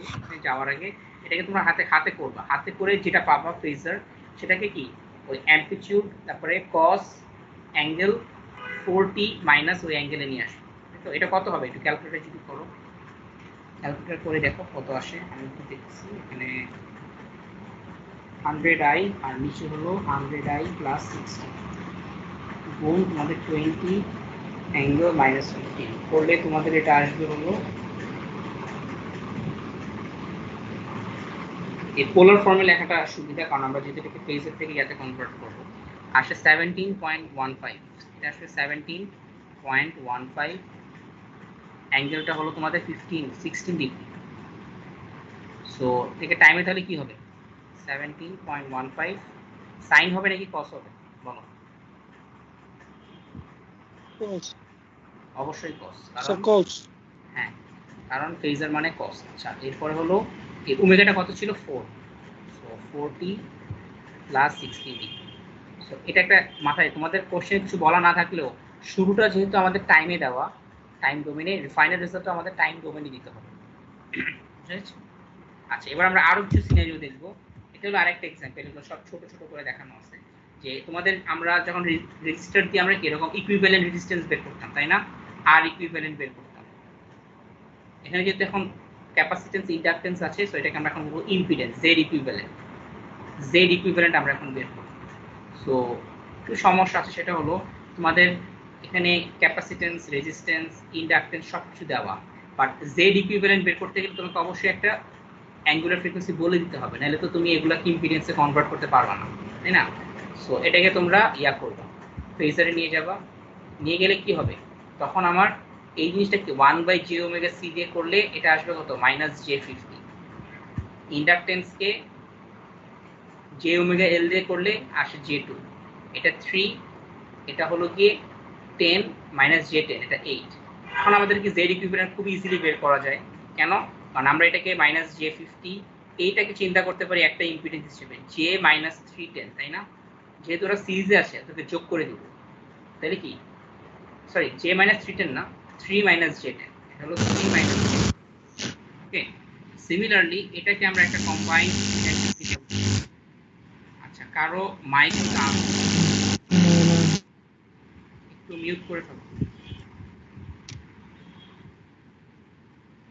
কারো কারো একজনের মাইক হয়তো আমার আনমিউট হয়ে যাচ্ছে। আচ্ছা সো আমরা একটু এখানে যাই। আচ্ছা এখানে তোমাদের লেখাটা চলে গিয়েছে, সলভ করব। আমরা এটাকে একটা কম্বাইন্ড ইম্পিডেন্স হিসেবে চিন্তা করতে পারি, আর এটাকে একটা কম্বাইন্ড ইম্পিডেন্স হিসেবে চিন্তা করতে পারি। এটা তখন কি হবে 8 প্লাস j2 লিখলাম, লিখে তারপর এটাকে তোমরা সলভ করবা। এই দুইটার zp প্যারালাল বের করবা, তার সাথে j50 যোগ করে দিবা, করলে যেটা আসে তোমরা এটা বাসায় করবা। ওকে, আচ্ছা নেক্সট ইয়াতে যাওয়ার আগে এখানে তোমাদের করে দেওয়া আছে যে z ইকুইভ্যালেন্ট হলো -j50, তার সাথে যোগ করতে হবে এই ইম্পিডেন্স আর এই ইম্পিডেন্সের প্যারালাল যেটা আসবে, করলে 5.82 -j52.5। এখান থেকে তোমাদের একটা ইন্টারেস্টিং কোশ্চেন আমি করব, সেটা হলো তোমার একটা সার্কিট ধরে এরকম যে একটা রেজিস্ট্যান্স দেওয়া আছে, এরপরে একটা বক্স দেওয়া, বক্সের ভিতরে এটা ইন্ডাক্টর বা ক্যাপাসিটর যে কোনো একটা হবে, বা রেজিস্ট্যান্সও হতে পারে। ঠিক আছে, এটার ভ্যালু ধরো তোমার দেওয়া হলো 8 ওহমস। এখন এটার ভ্যালু যদি তোমার দেওয়া হয় সাপোজ 10 ওহম, বক্সের ভিতরে আসলে কি আছে বলতে পারবা? রেজিস্টার, ইন্ডাক্টর নাকি ক্যাপাসিটর? রেজিস্টার।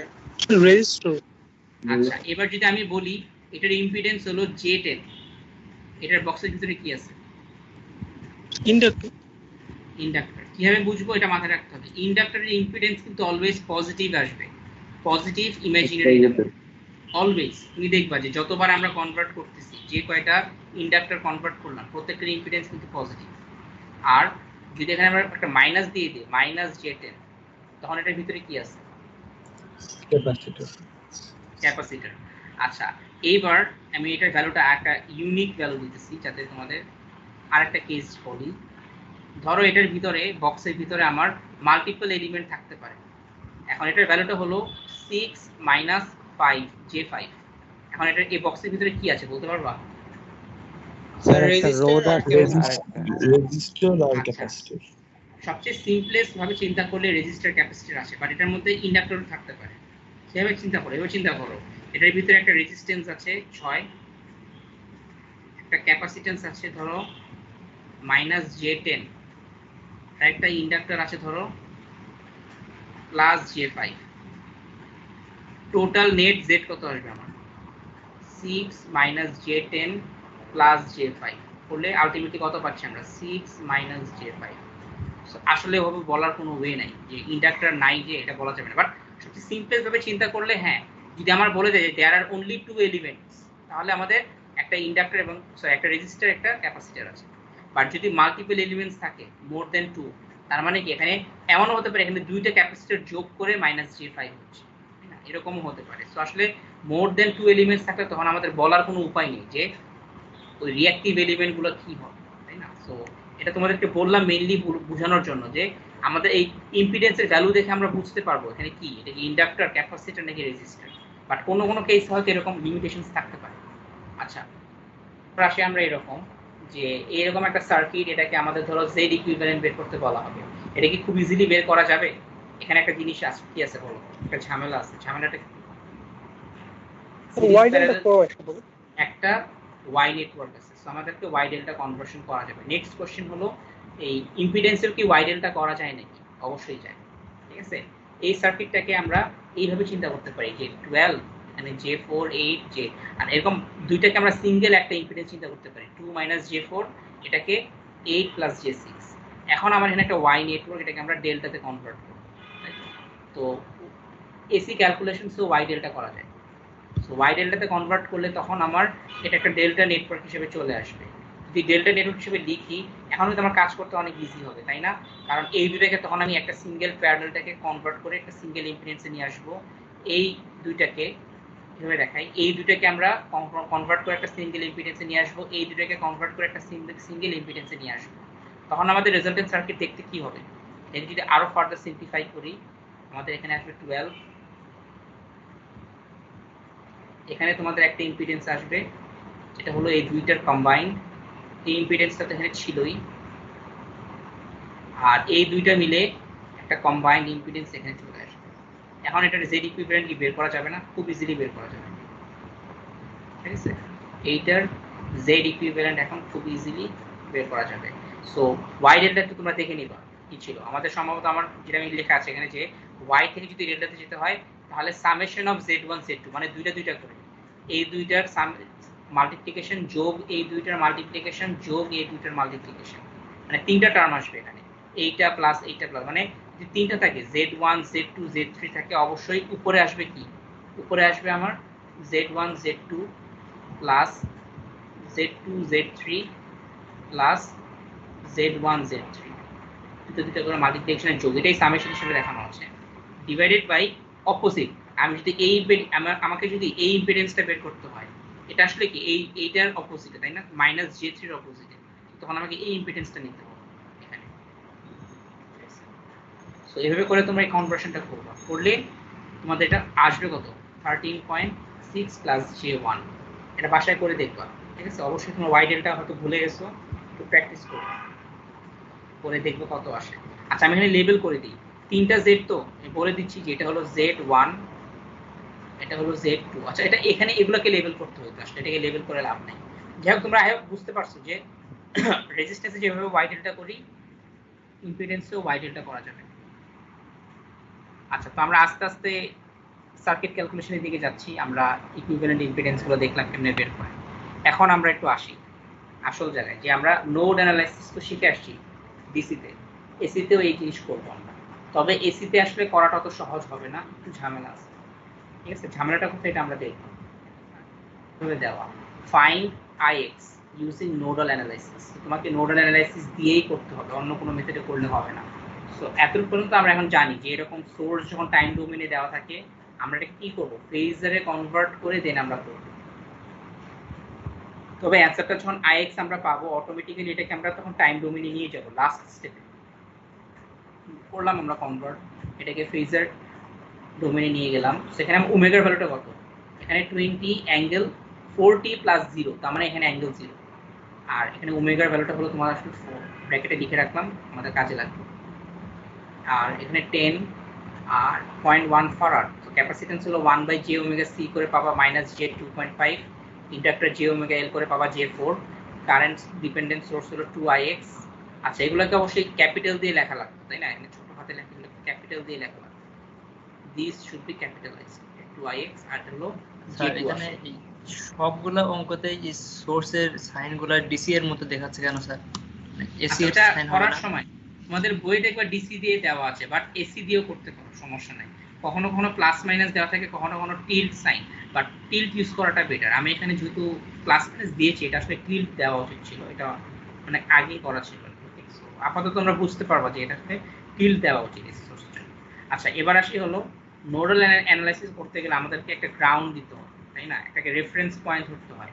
তো আমাদের উল্টাপাল্টা রেফারেন্স পয়েন্ট ধরবা না, তোমরা যে কোনোটাকে রেফারেন্স পয়েন্ট ধরার ফ্রিডম থাকে, বাট জেনারেল কনভেনশন অনুযায়ী আমরা এটাকে ইয়া ধরবো, গ্রাউন্ড। কারণ এটাই আমরা নর্মালি দেখে আসছি যে নর্মালি প্রত্যেকটা কমন গ্রাউন্ড যেখানে থাকে, মানে যে কোনো সোর্সের মাইনাসটাকে আমরা নর্মালি গ্রাউন্ড ধরাটা উত্তম, ঠিক আছে? তো এখন আমরা এটাকে সলভ করবো। সো সলভ করার টেকনিক আগের মতনই, নোড অ্যানালাইসিস মানে হলো প্রত্যেকটা নোডে অ্যানালাইজ করতে হবে। আমার নোড কয়টা আছে সার্কিটে? এটা একটা নোড, এ নোড, আর এইটা হলো একটা নোড, বি নোড। সো নাম দিয়ে দিয়েছি আমি, এটা হলো বিএ, নোডের ভোল্টেজটা হলো বিএ, এই নোডের ভোল্টেজ হলো বিবি। তো এবার ইকুয়েশন লিখবা, ইকুয়েশন লেখার জন্য এক্সটা এখানে যদিও আগে লিখে দিয়েছি, বাট এটা পরে না লিখতে হবে, এটা লাস্টে তোমরা বের করতে পারবা। কারেন্ট আসলে কি? এই দিকের আইএক্স কারেন্টটা হলো কি? এই voltage VA -0 divided by J2.5, তাই না? -J2.5। সো এটা তো তোমরা দেখতে পাচ্ছ, এটা আমাদের আসলে আপাতত পরে লাগবে লাস্টে। আপাতত আমরা এখন নোড এ তে ইকুয়েশন লিখবো। কয়টা কারেন্ট আসবে? এটা একটা কারেন্ট, তিনটা কারেন্ট চিন্তা করবো, 1 2 আর 3, এই তিনটা কারেন্ট নিব, নিয়ে আমরা ইকুয়েশন লিখবো। সো তিনটা কারেন্টের জন্য ইকুয়ালস টু 0 আসা উচিত নোড অ্যানালাইসিস যদি করি।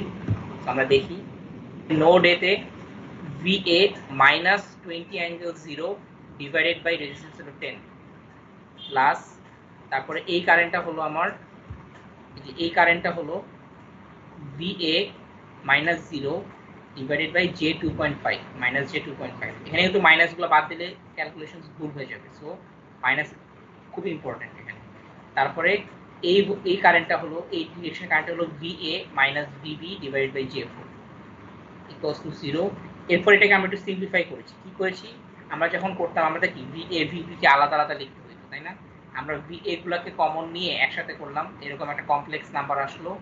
VB টাকে আলাদা করলাম আর কনস্ট্যান্ট টার্মগুলোকে ওই সাইডে পাঠিয়ে দিলাম। এটা হলো নোডের ইকুয়েশন আমার।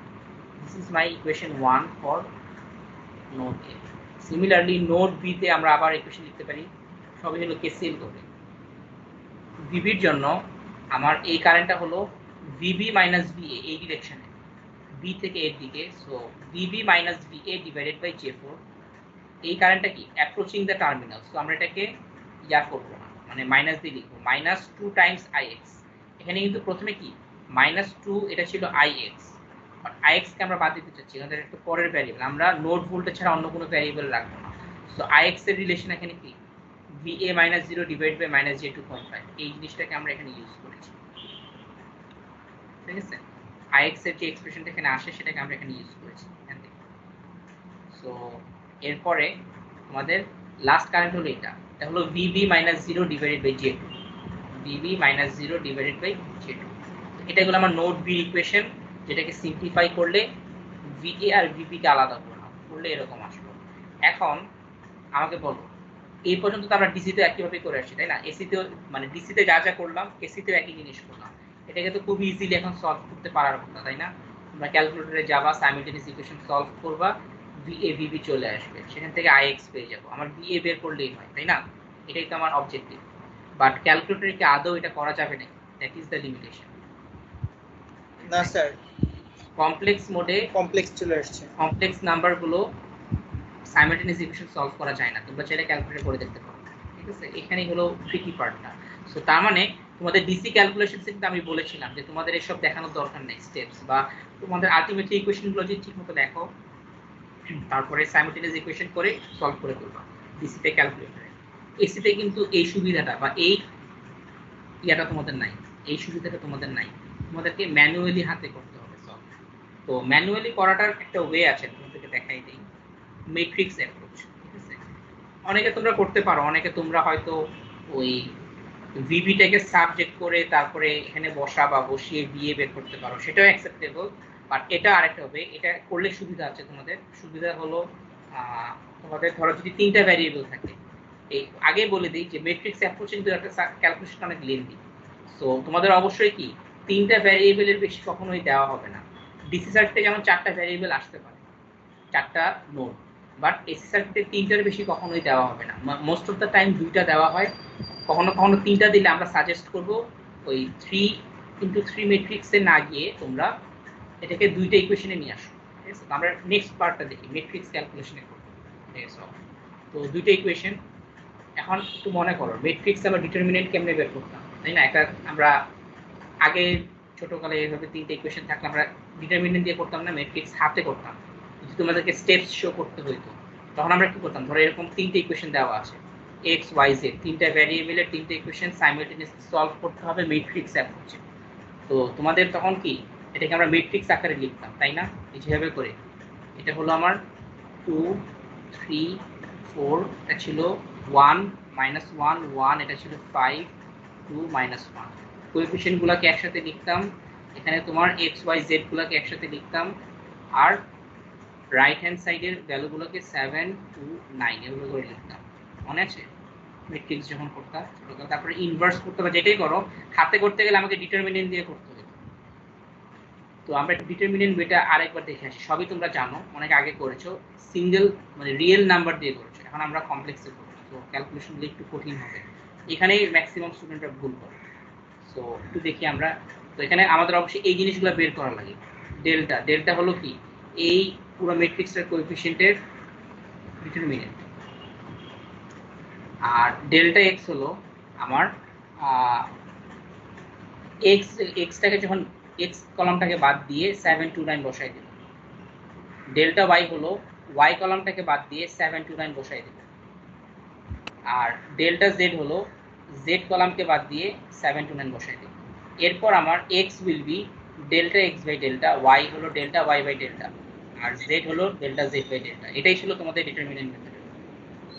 ওকে, সো এখন আমরা এই জিনিসটাই আমাদের এই আগের স্লাইডের ইকুয়েশনটার জন্য সলভ।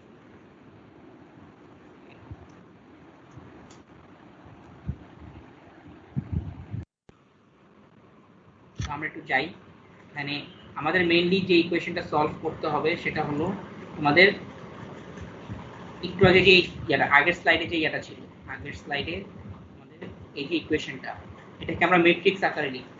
ম্যাট্রিক্স আকারে লিখলে আমাদের কি হবে, 1/10 প্লাস j/30 j/20 j3/20, এখানে j1/4 মাইনাস j11/20 আর মাইনাস j3/4।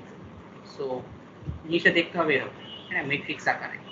এখন আমাকে তাহলে কি কি বের করতে হবে? একটা বের করতে হবে ডেল্টা, একটা বের করতে হবে ডেল্টা এ নোডের জন্য, একটা বের করতে হবে ডেল্টা বি নোডের জন্য। তারপরে ভিএটা কি হবে, ডেল্টা এ বাই ডেল্টা, বিবিটা হবে আমার delta B by delta. So এই মেথড আমরা করব। আপাতত আমরা দেখি, এখন এখানে তোমাদের স্লাইডে দেওয়া আছে, আমরা একটু দেখি। সো প্রথমে কি হবে, এগুলো তো সবই নর্মাল। এখন এখানে যে প্রথমত এটা দেখো, প্রথমে যে ডেল্টাটা সেটা হলো কি এই ম্যাট্রিক্সটা, তাই না? এই ম্যাট্রিক্সটাকে ডিটারমিনেন্ট বের করব, তাহলে কি হবে, cross multiply AD minus BC, এটা মাইনাস এই দুটো মাল্টিপ্লিকেশন করতে হবে, করে দেখবা, ঠিক আছে? এটাই আসে। ওকে, সো এটা ক্যালকুলেটর করতে পারো এক লাইনে, হাতে করার দরকার নেই। তোমরা এটার সাথে এটা গুণ করবা, মাইনাস এটার সাথে এটা গুণ করলে -1/40 মাইনাস j33/40। তারপরে ডেল্টা এর ডিটারমিনেন্টটা হলো, যেহেতু এ তার মানে এই কলামটাকে আমরা রিপ্লেস করব 20 দিয়ে, এই যে 20 দিয়ে রিপ্লেস করলাম এই কলামটাকে। তারপরে এই দুটো মাল্টি এডি মাইনাস বিসি করে মাইনাস j3/2 আসে। সিমিলারলি ডেল্টা বি হলো বি কলামটাকে রিপ্লেস করব আমরা 20 দিয়ে, তারপরে এডি মাইনাস বিসি করলে j11/10 আসে। সো আলটিমেটলি এখন আমাদের ফাইনালি ইয়া কি হবে, VA হলো ডেল্টা এ বাই ডেল্টা, তার মানে কি delta A minus j3/2 divided by এটা করবা, করলে এরকম আসে। এটাকে তো আইজে ফর্মে এরকম রিয়েল ইমেজে লেখা যায়, বাট আমরা এভাবে লিখবো, তাহলে আমাদের কি ফেজারে কনভার্ট করতে ইজি হবে, ফেজার থেকে টাইমে। এরপরে আমাদের VB হলো ডেল্টা বি বাই ডেল্টা, করলে এরকম আসে। এখন VB আমাদের দরকার নেই, আমাদের IX বের করতে গেলে we only need V1, so V1টা বের করলেই হয়। তো এরপরে আমাদের IX হবে VA, যেটা 18.97 divided by 18.43 divided by j2.5 minus j2.5 করলে তোমাদের 7.59 অ্যাঙ্গেল 108.4 আসে, যেটাকে আমরা টাইম ডোমেইনে লিখব magnitude cos omega T plus theta হিসাবে। তো IX বের করলাম। সো তোমাদের তাহলে একটু দেখো, আমাদের নোডাল অ্যানালাইসিসে এরকম একটা সার্কিট দেওয়া ছিল, যেটাকে আমার নোডাল অ্যানালাইসিস করেছি আমরা ম্যাট্রিক্স মেথডে সলভ করে, VA ভোল্টেজটা বের করে কারেন্টটাকে বের করলাম। সো আই হোপ তোমাদের এই ম্যাট্রিক্স একটা জিনিসটা বুঝতে পেরেছো। স্যার একটা আমাদের কোশ্চেন ছিল। হ্যাঁ বলো। স্যার এর আগের স্লাইডটা যদি একটু চাইতেন। স্যার এখানে আমরা ম্যাট্রিক্স দিয়ে সলভ না করে আমরা যদি মানে একটা ইকুয়েশনের ইমাজিনারি পার্ট, মানে লেফট হ্যান্ড সাইডে ইমাজিনারি পার্ট সমান রাইট হ্যান্ড সাইডে ইমাজিনারি পার্ট, এভাবে যদি করতাম তাহলে কি হতো না? না, তখন তোমাদের সাবস্টিটিউশন মেথডে করতে হবে, ঠিক আছে?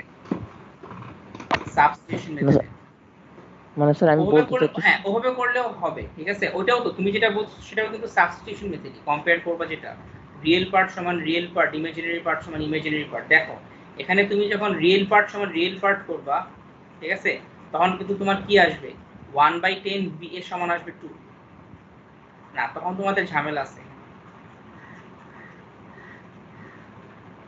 সেটা ঠিক হবে না। তোমাদের রিয়েল পার্ট, তুমি কি ইকুয়েশন 1 এ আমাকে কি বলতে চাচ্ছো, যে রিয়েল পার্ট সমান রিয়েল পার্ট হবে?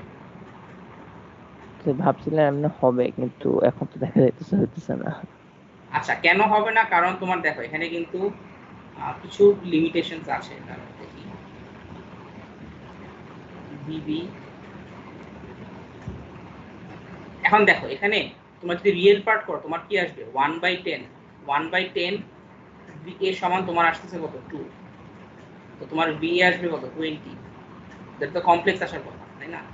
আবার এখানে আসো, এখানে যদি b এ 20 বসাও তাহলে কিন্তু তোমার কমপ্লেক্স পার্ট থেকে যাচ্ছে, আবার এখানেও কমপ্লেক্স পার্ট থাকবে, দুটো কমপ্লেক্স কি 0 হবে, এখানে আসলে হবে করলে হবে, রিয়েল পার্ট সমান রিয়েল পার্ট করলে এটা হবে না। আমাদেরকে সাবস্টিটিউশন মেথড হলো আরেকটা ওয়ে যেটা করতে পারো, তোমার এখান থেকে আমরা vb কে সাবজেক্ট করলাম, vb টাকে বের করে নিয়ে আসলাম কত আসে তাই না, যে -j11/20 a সমান j3/4 b করে সেখান থেকে তোমরা vb বের করবা, তো একটা আসবে, সেই vb টাকে তোমরা এই জায়গায় সাবস্টিটিউট করে দিবে ইন টার্মস অফ va, পুরো জিনিসটা va তে চলে আসবে, সলভ করবে ইকুয়েশন 1। এই মেথডে কাজ করলে হতে পারে, ঠিক আছে, দ্যাট ইজ অ্যাকসেপ্টেবল, বাট ওই রিয়েল ইমাজিনারি কম্পেয়ার করতে যেও না, ঠিক আছে।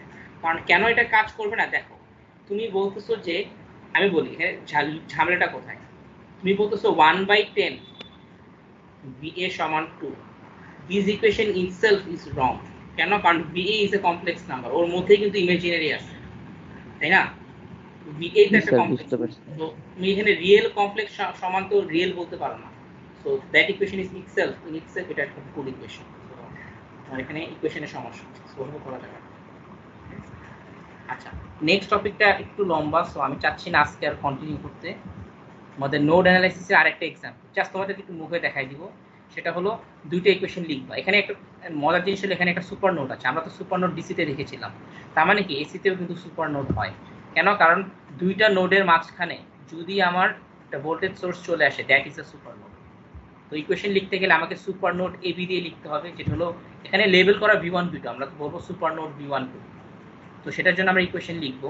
তো সুপার নোডের জন্য আমাদের কি কি হবে, যে -3, কারেন্ট যেহেতু অ্যাপ্রোচিং দ্য টার্মিনাল, এটা হলো -3, এটাকে ওই সাইডে নিয়ে গেলে 3 আসে, ঠিক আছে। ইকুয়েশনটা যদি লিখতে হয় আমার, তাহলে এটা হলো সুপার নোড হিসেবে চিন্তা করলে এ একটা কারেন্ট, এদিকে একটা কারেন্ট, এই কারেন্টগুলো ক্যান্সেল হবে, তারা ইন্টারনালি ক্যান্সেল হবে, এখানেও কোনো কারেন্ট আসবে না, এই কারেন্ট নিতে হবে, এই কারেন্ট নিতে হবে, সো তখন আমার এই ইকুয়েশনে আসবে কত -3 ∠0, এটা হলো যেটা অ্যাপ্রোচিং দ্য টার্মিনাল, এটা হলো আমার কত v1/-j3, তারপরে এখানে আসবে এটা হলো +v2/j6 +v2/12 = 0, এটাই কিন্তু তোমাদের এটা এইভাবে লেখা আছে, জাস্ট এই 3টাকে ওই সাইডে নিয়ে গেছে, তাই তো।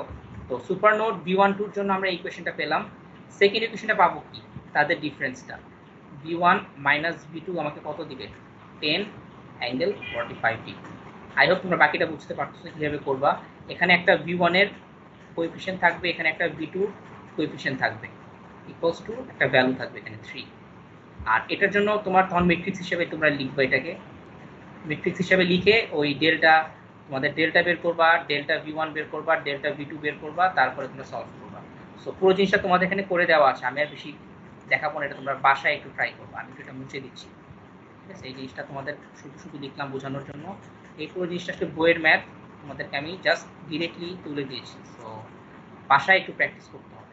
সো কমপ্লেক্সে করতে গেলে তোমাদের এই সলভ করতে গেলে দেখা যায় ভুল হয়ে যাচ্ছে, অনেকে ভুল করে ফেলে, so practice is important.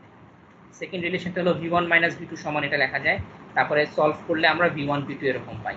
So আমার এখানে অবজেক্টিভ ছিল only find v1 v2, so v1 v2 আমরা বের করে ফেললাম, ঠিক আছে। সো আশা করি তোমরা এটা সলভ করতে পারবা।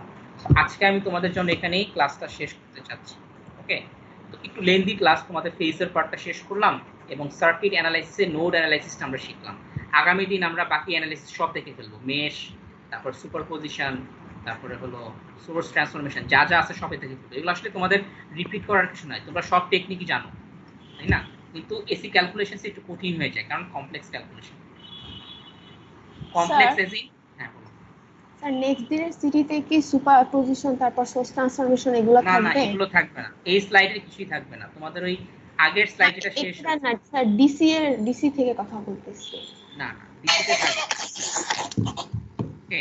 ডিসিতে তোমাদের তো অলরেডি আমি সিটি 1টা নিয়েছি, তাই না, নোড অ্যানালাইসিস, মেশ অ্যানালাইসিস দিয়ে, সরি মনে হয় নোড দিয়ে নিয়েছি, তোমাদের সিলেবাসটা আমি লিখে দিয়েছি, দেখো তোমাদের কালকে রাতের একটা পোস্ট দিয়েছিলাম, সেখানে তোমাদের থেভনিন থিওরেম থাকবে, থেভনিনস থিওরেম, ম্যাক্সিমাম পাওয়ার ট্রান্সফার এবং এই ফেজারের অ্যালজেব্রা পার্ট, মানে আগের স্লাইড যেটা তোমাকে আপলোড করে দেবো আজকে আমি, ঠিক আছে?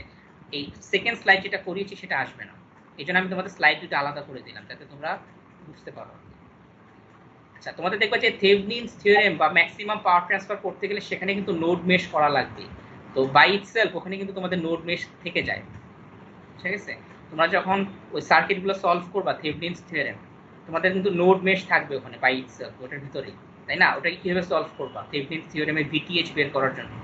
তো তোমাদের আসলে আলাদা করে থেভনিনস থিওরেম, সরি, আলাদা করে নোড মেশ লাগবে না, ওই থেভনিনস থিওরেমের মধ্যে যা যা থাকে এগুলোই তোমাদের সিটিতে আসবে, ঠিক আছে? তো আজকের স্যার জন্য একটা আমি কথা তোমাদের, ছিল হ্যাঁ বলো। স্যার, আমাদের বুধবারে দুপুর 1:30টা পর্যন্ত এ এবং বি দুই সেকশনই আসলে ল্যাব থাকে। তাহলে স্যার সিটিটা তো আপনি একটা 10-এ দিয়েছেন, এখন সিটিটা তো আমরা ওই সময় আসলে দিতে পারবো না, পিছানো এটা থাকবে ফ্লেক্সি, স্যার। আচ্ছা বুধবার দিনই দিতে হবে, বাট এটা তোমার টাইমটা ফ্লেক্সিবল, তোমরা কখন দিতে চাচ্ছ সেটা আমাকে বলো। এটা স্যার যেহেতু আমাদের 1:30টা পর্যন্ত ল্যাব থাকে, তাহলে তো স্যার তারপরে আসলে যাচ্ছেন না, 2টা বা তারপরে।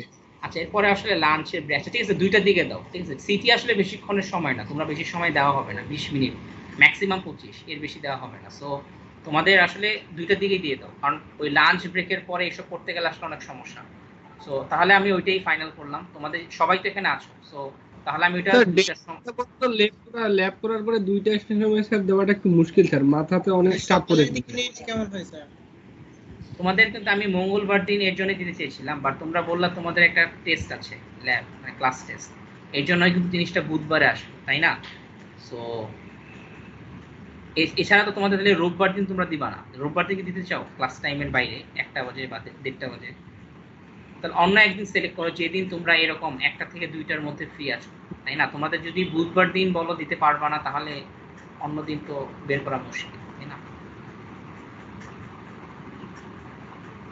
কারণ লাঞ্চ ব্রেক করার পর তোমাদেরকে পাওয়া যাবে না কাউকে ঠিক মতো, সো আমি বলছি লাঞ্চ ব্রেকের আগেই দিয়ে দিতে হবে, ঠিক আছে? এটা ফিক্স, তোমরা যেহেতু 1টা 10-এ বললা সমস্যা, আমি এটা কনসিডার করলাম, 2টার দিকে দাও, ঠিক আছে? 2টা বাজে সবাই দিয়ে এরপরে তোমরা লাঞ্চ ব্রেকে যাও, তোমাদের হয়তো থাকতে পারে আর এটার দিকে ল্যাব, এছাড়া তো আমি আসলে সব দিকে কনসিডার করতে পারবো না। সো তোমাদের 2টা বাজেই তাহলে দাও, ঠিক আছে? কারণ লাস্টে যেয়ে যেতে দেখবা তোমাদের একই দিনে ডাবল সিটি পড়তে থাকে, এরকম অনেক কিছু হতে থাকে লাস্টের দিকে। সো অনেক রকম সিনারিও তোমাদের ফেস করতে হবে যখন লাস্ট উইকে যাবা। তো তোমাদের ল্যাব করে সিটি দেওয়াটা খুবই নর্মাল, ঠিক আছে? তোমাদের প্রিপারেশন নেওয়ার অনেক টাইম আছে, এখনো 1 উইকের উপর বাকি, তোমার প্রিপারেশন নাও, সমস্যা নেই। তাহলে এটাই ফাইনাল রইলো যে তোমাদের আগামী বুধবার, মানে not this one, next June 2 তোমাদের 2টা বাজে আমি একটা ইয়া নিয়ে নিই, ঠিক আছে? তাহলে ঠিক আছে, তাহলে এখানে আমি ক্লাসটা শেষ করে দিচ্ছি, সবাইকে পেশেন্টলি ক্লাস করার জন্য ধন্যবাদ। মিটিংটা আমি ফর্মালি ক্লোজ করে দিচ্ছি, সবাইকে খোদা হাফেজ।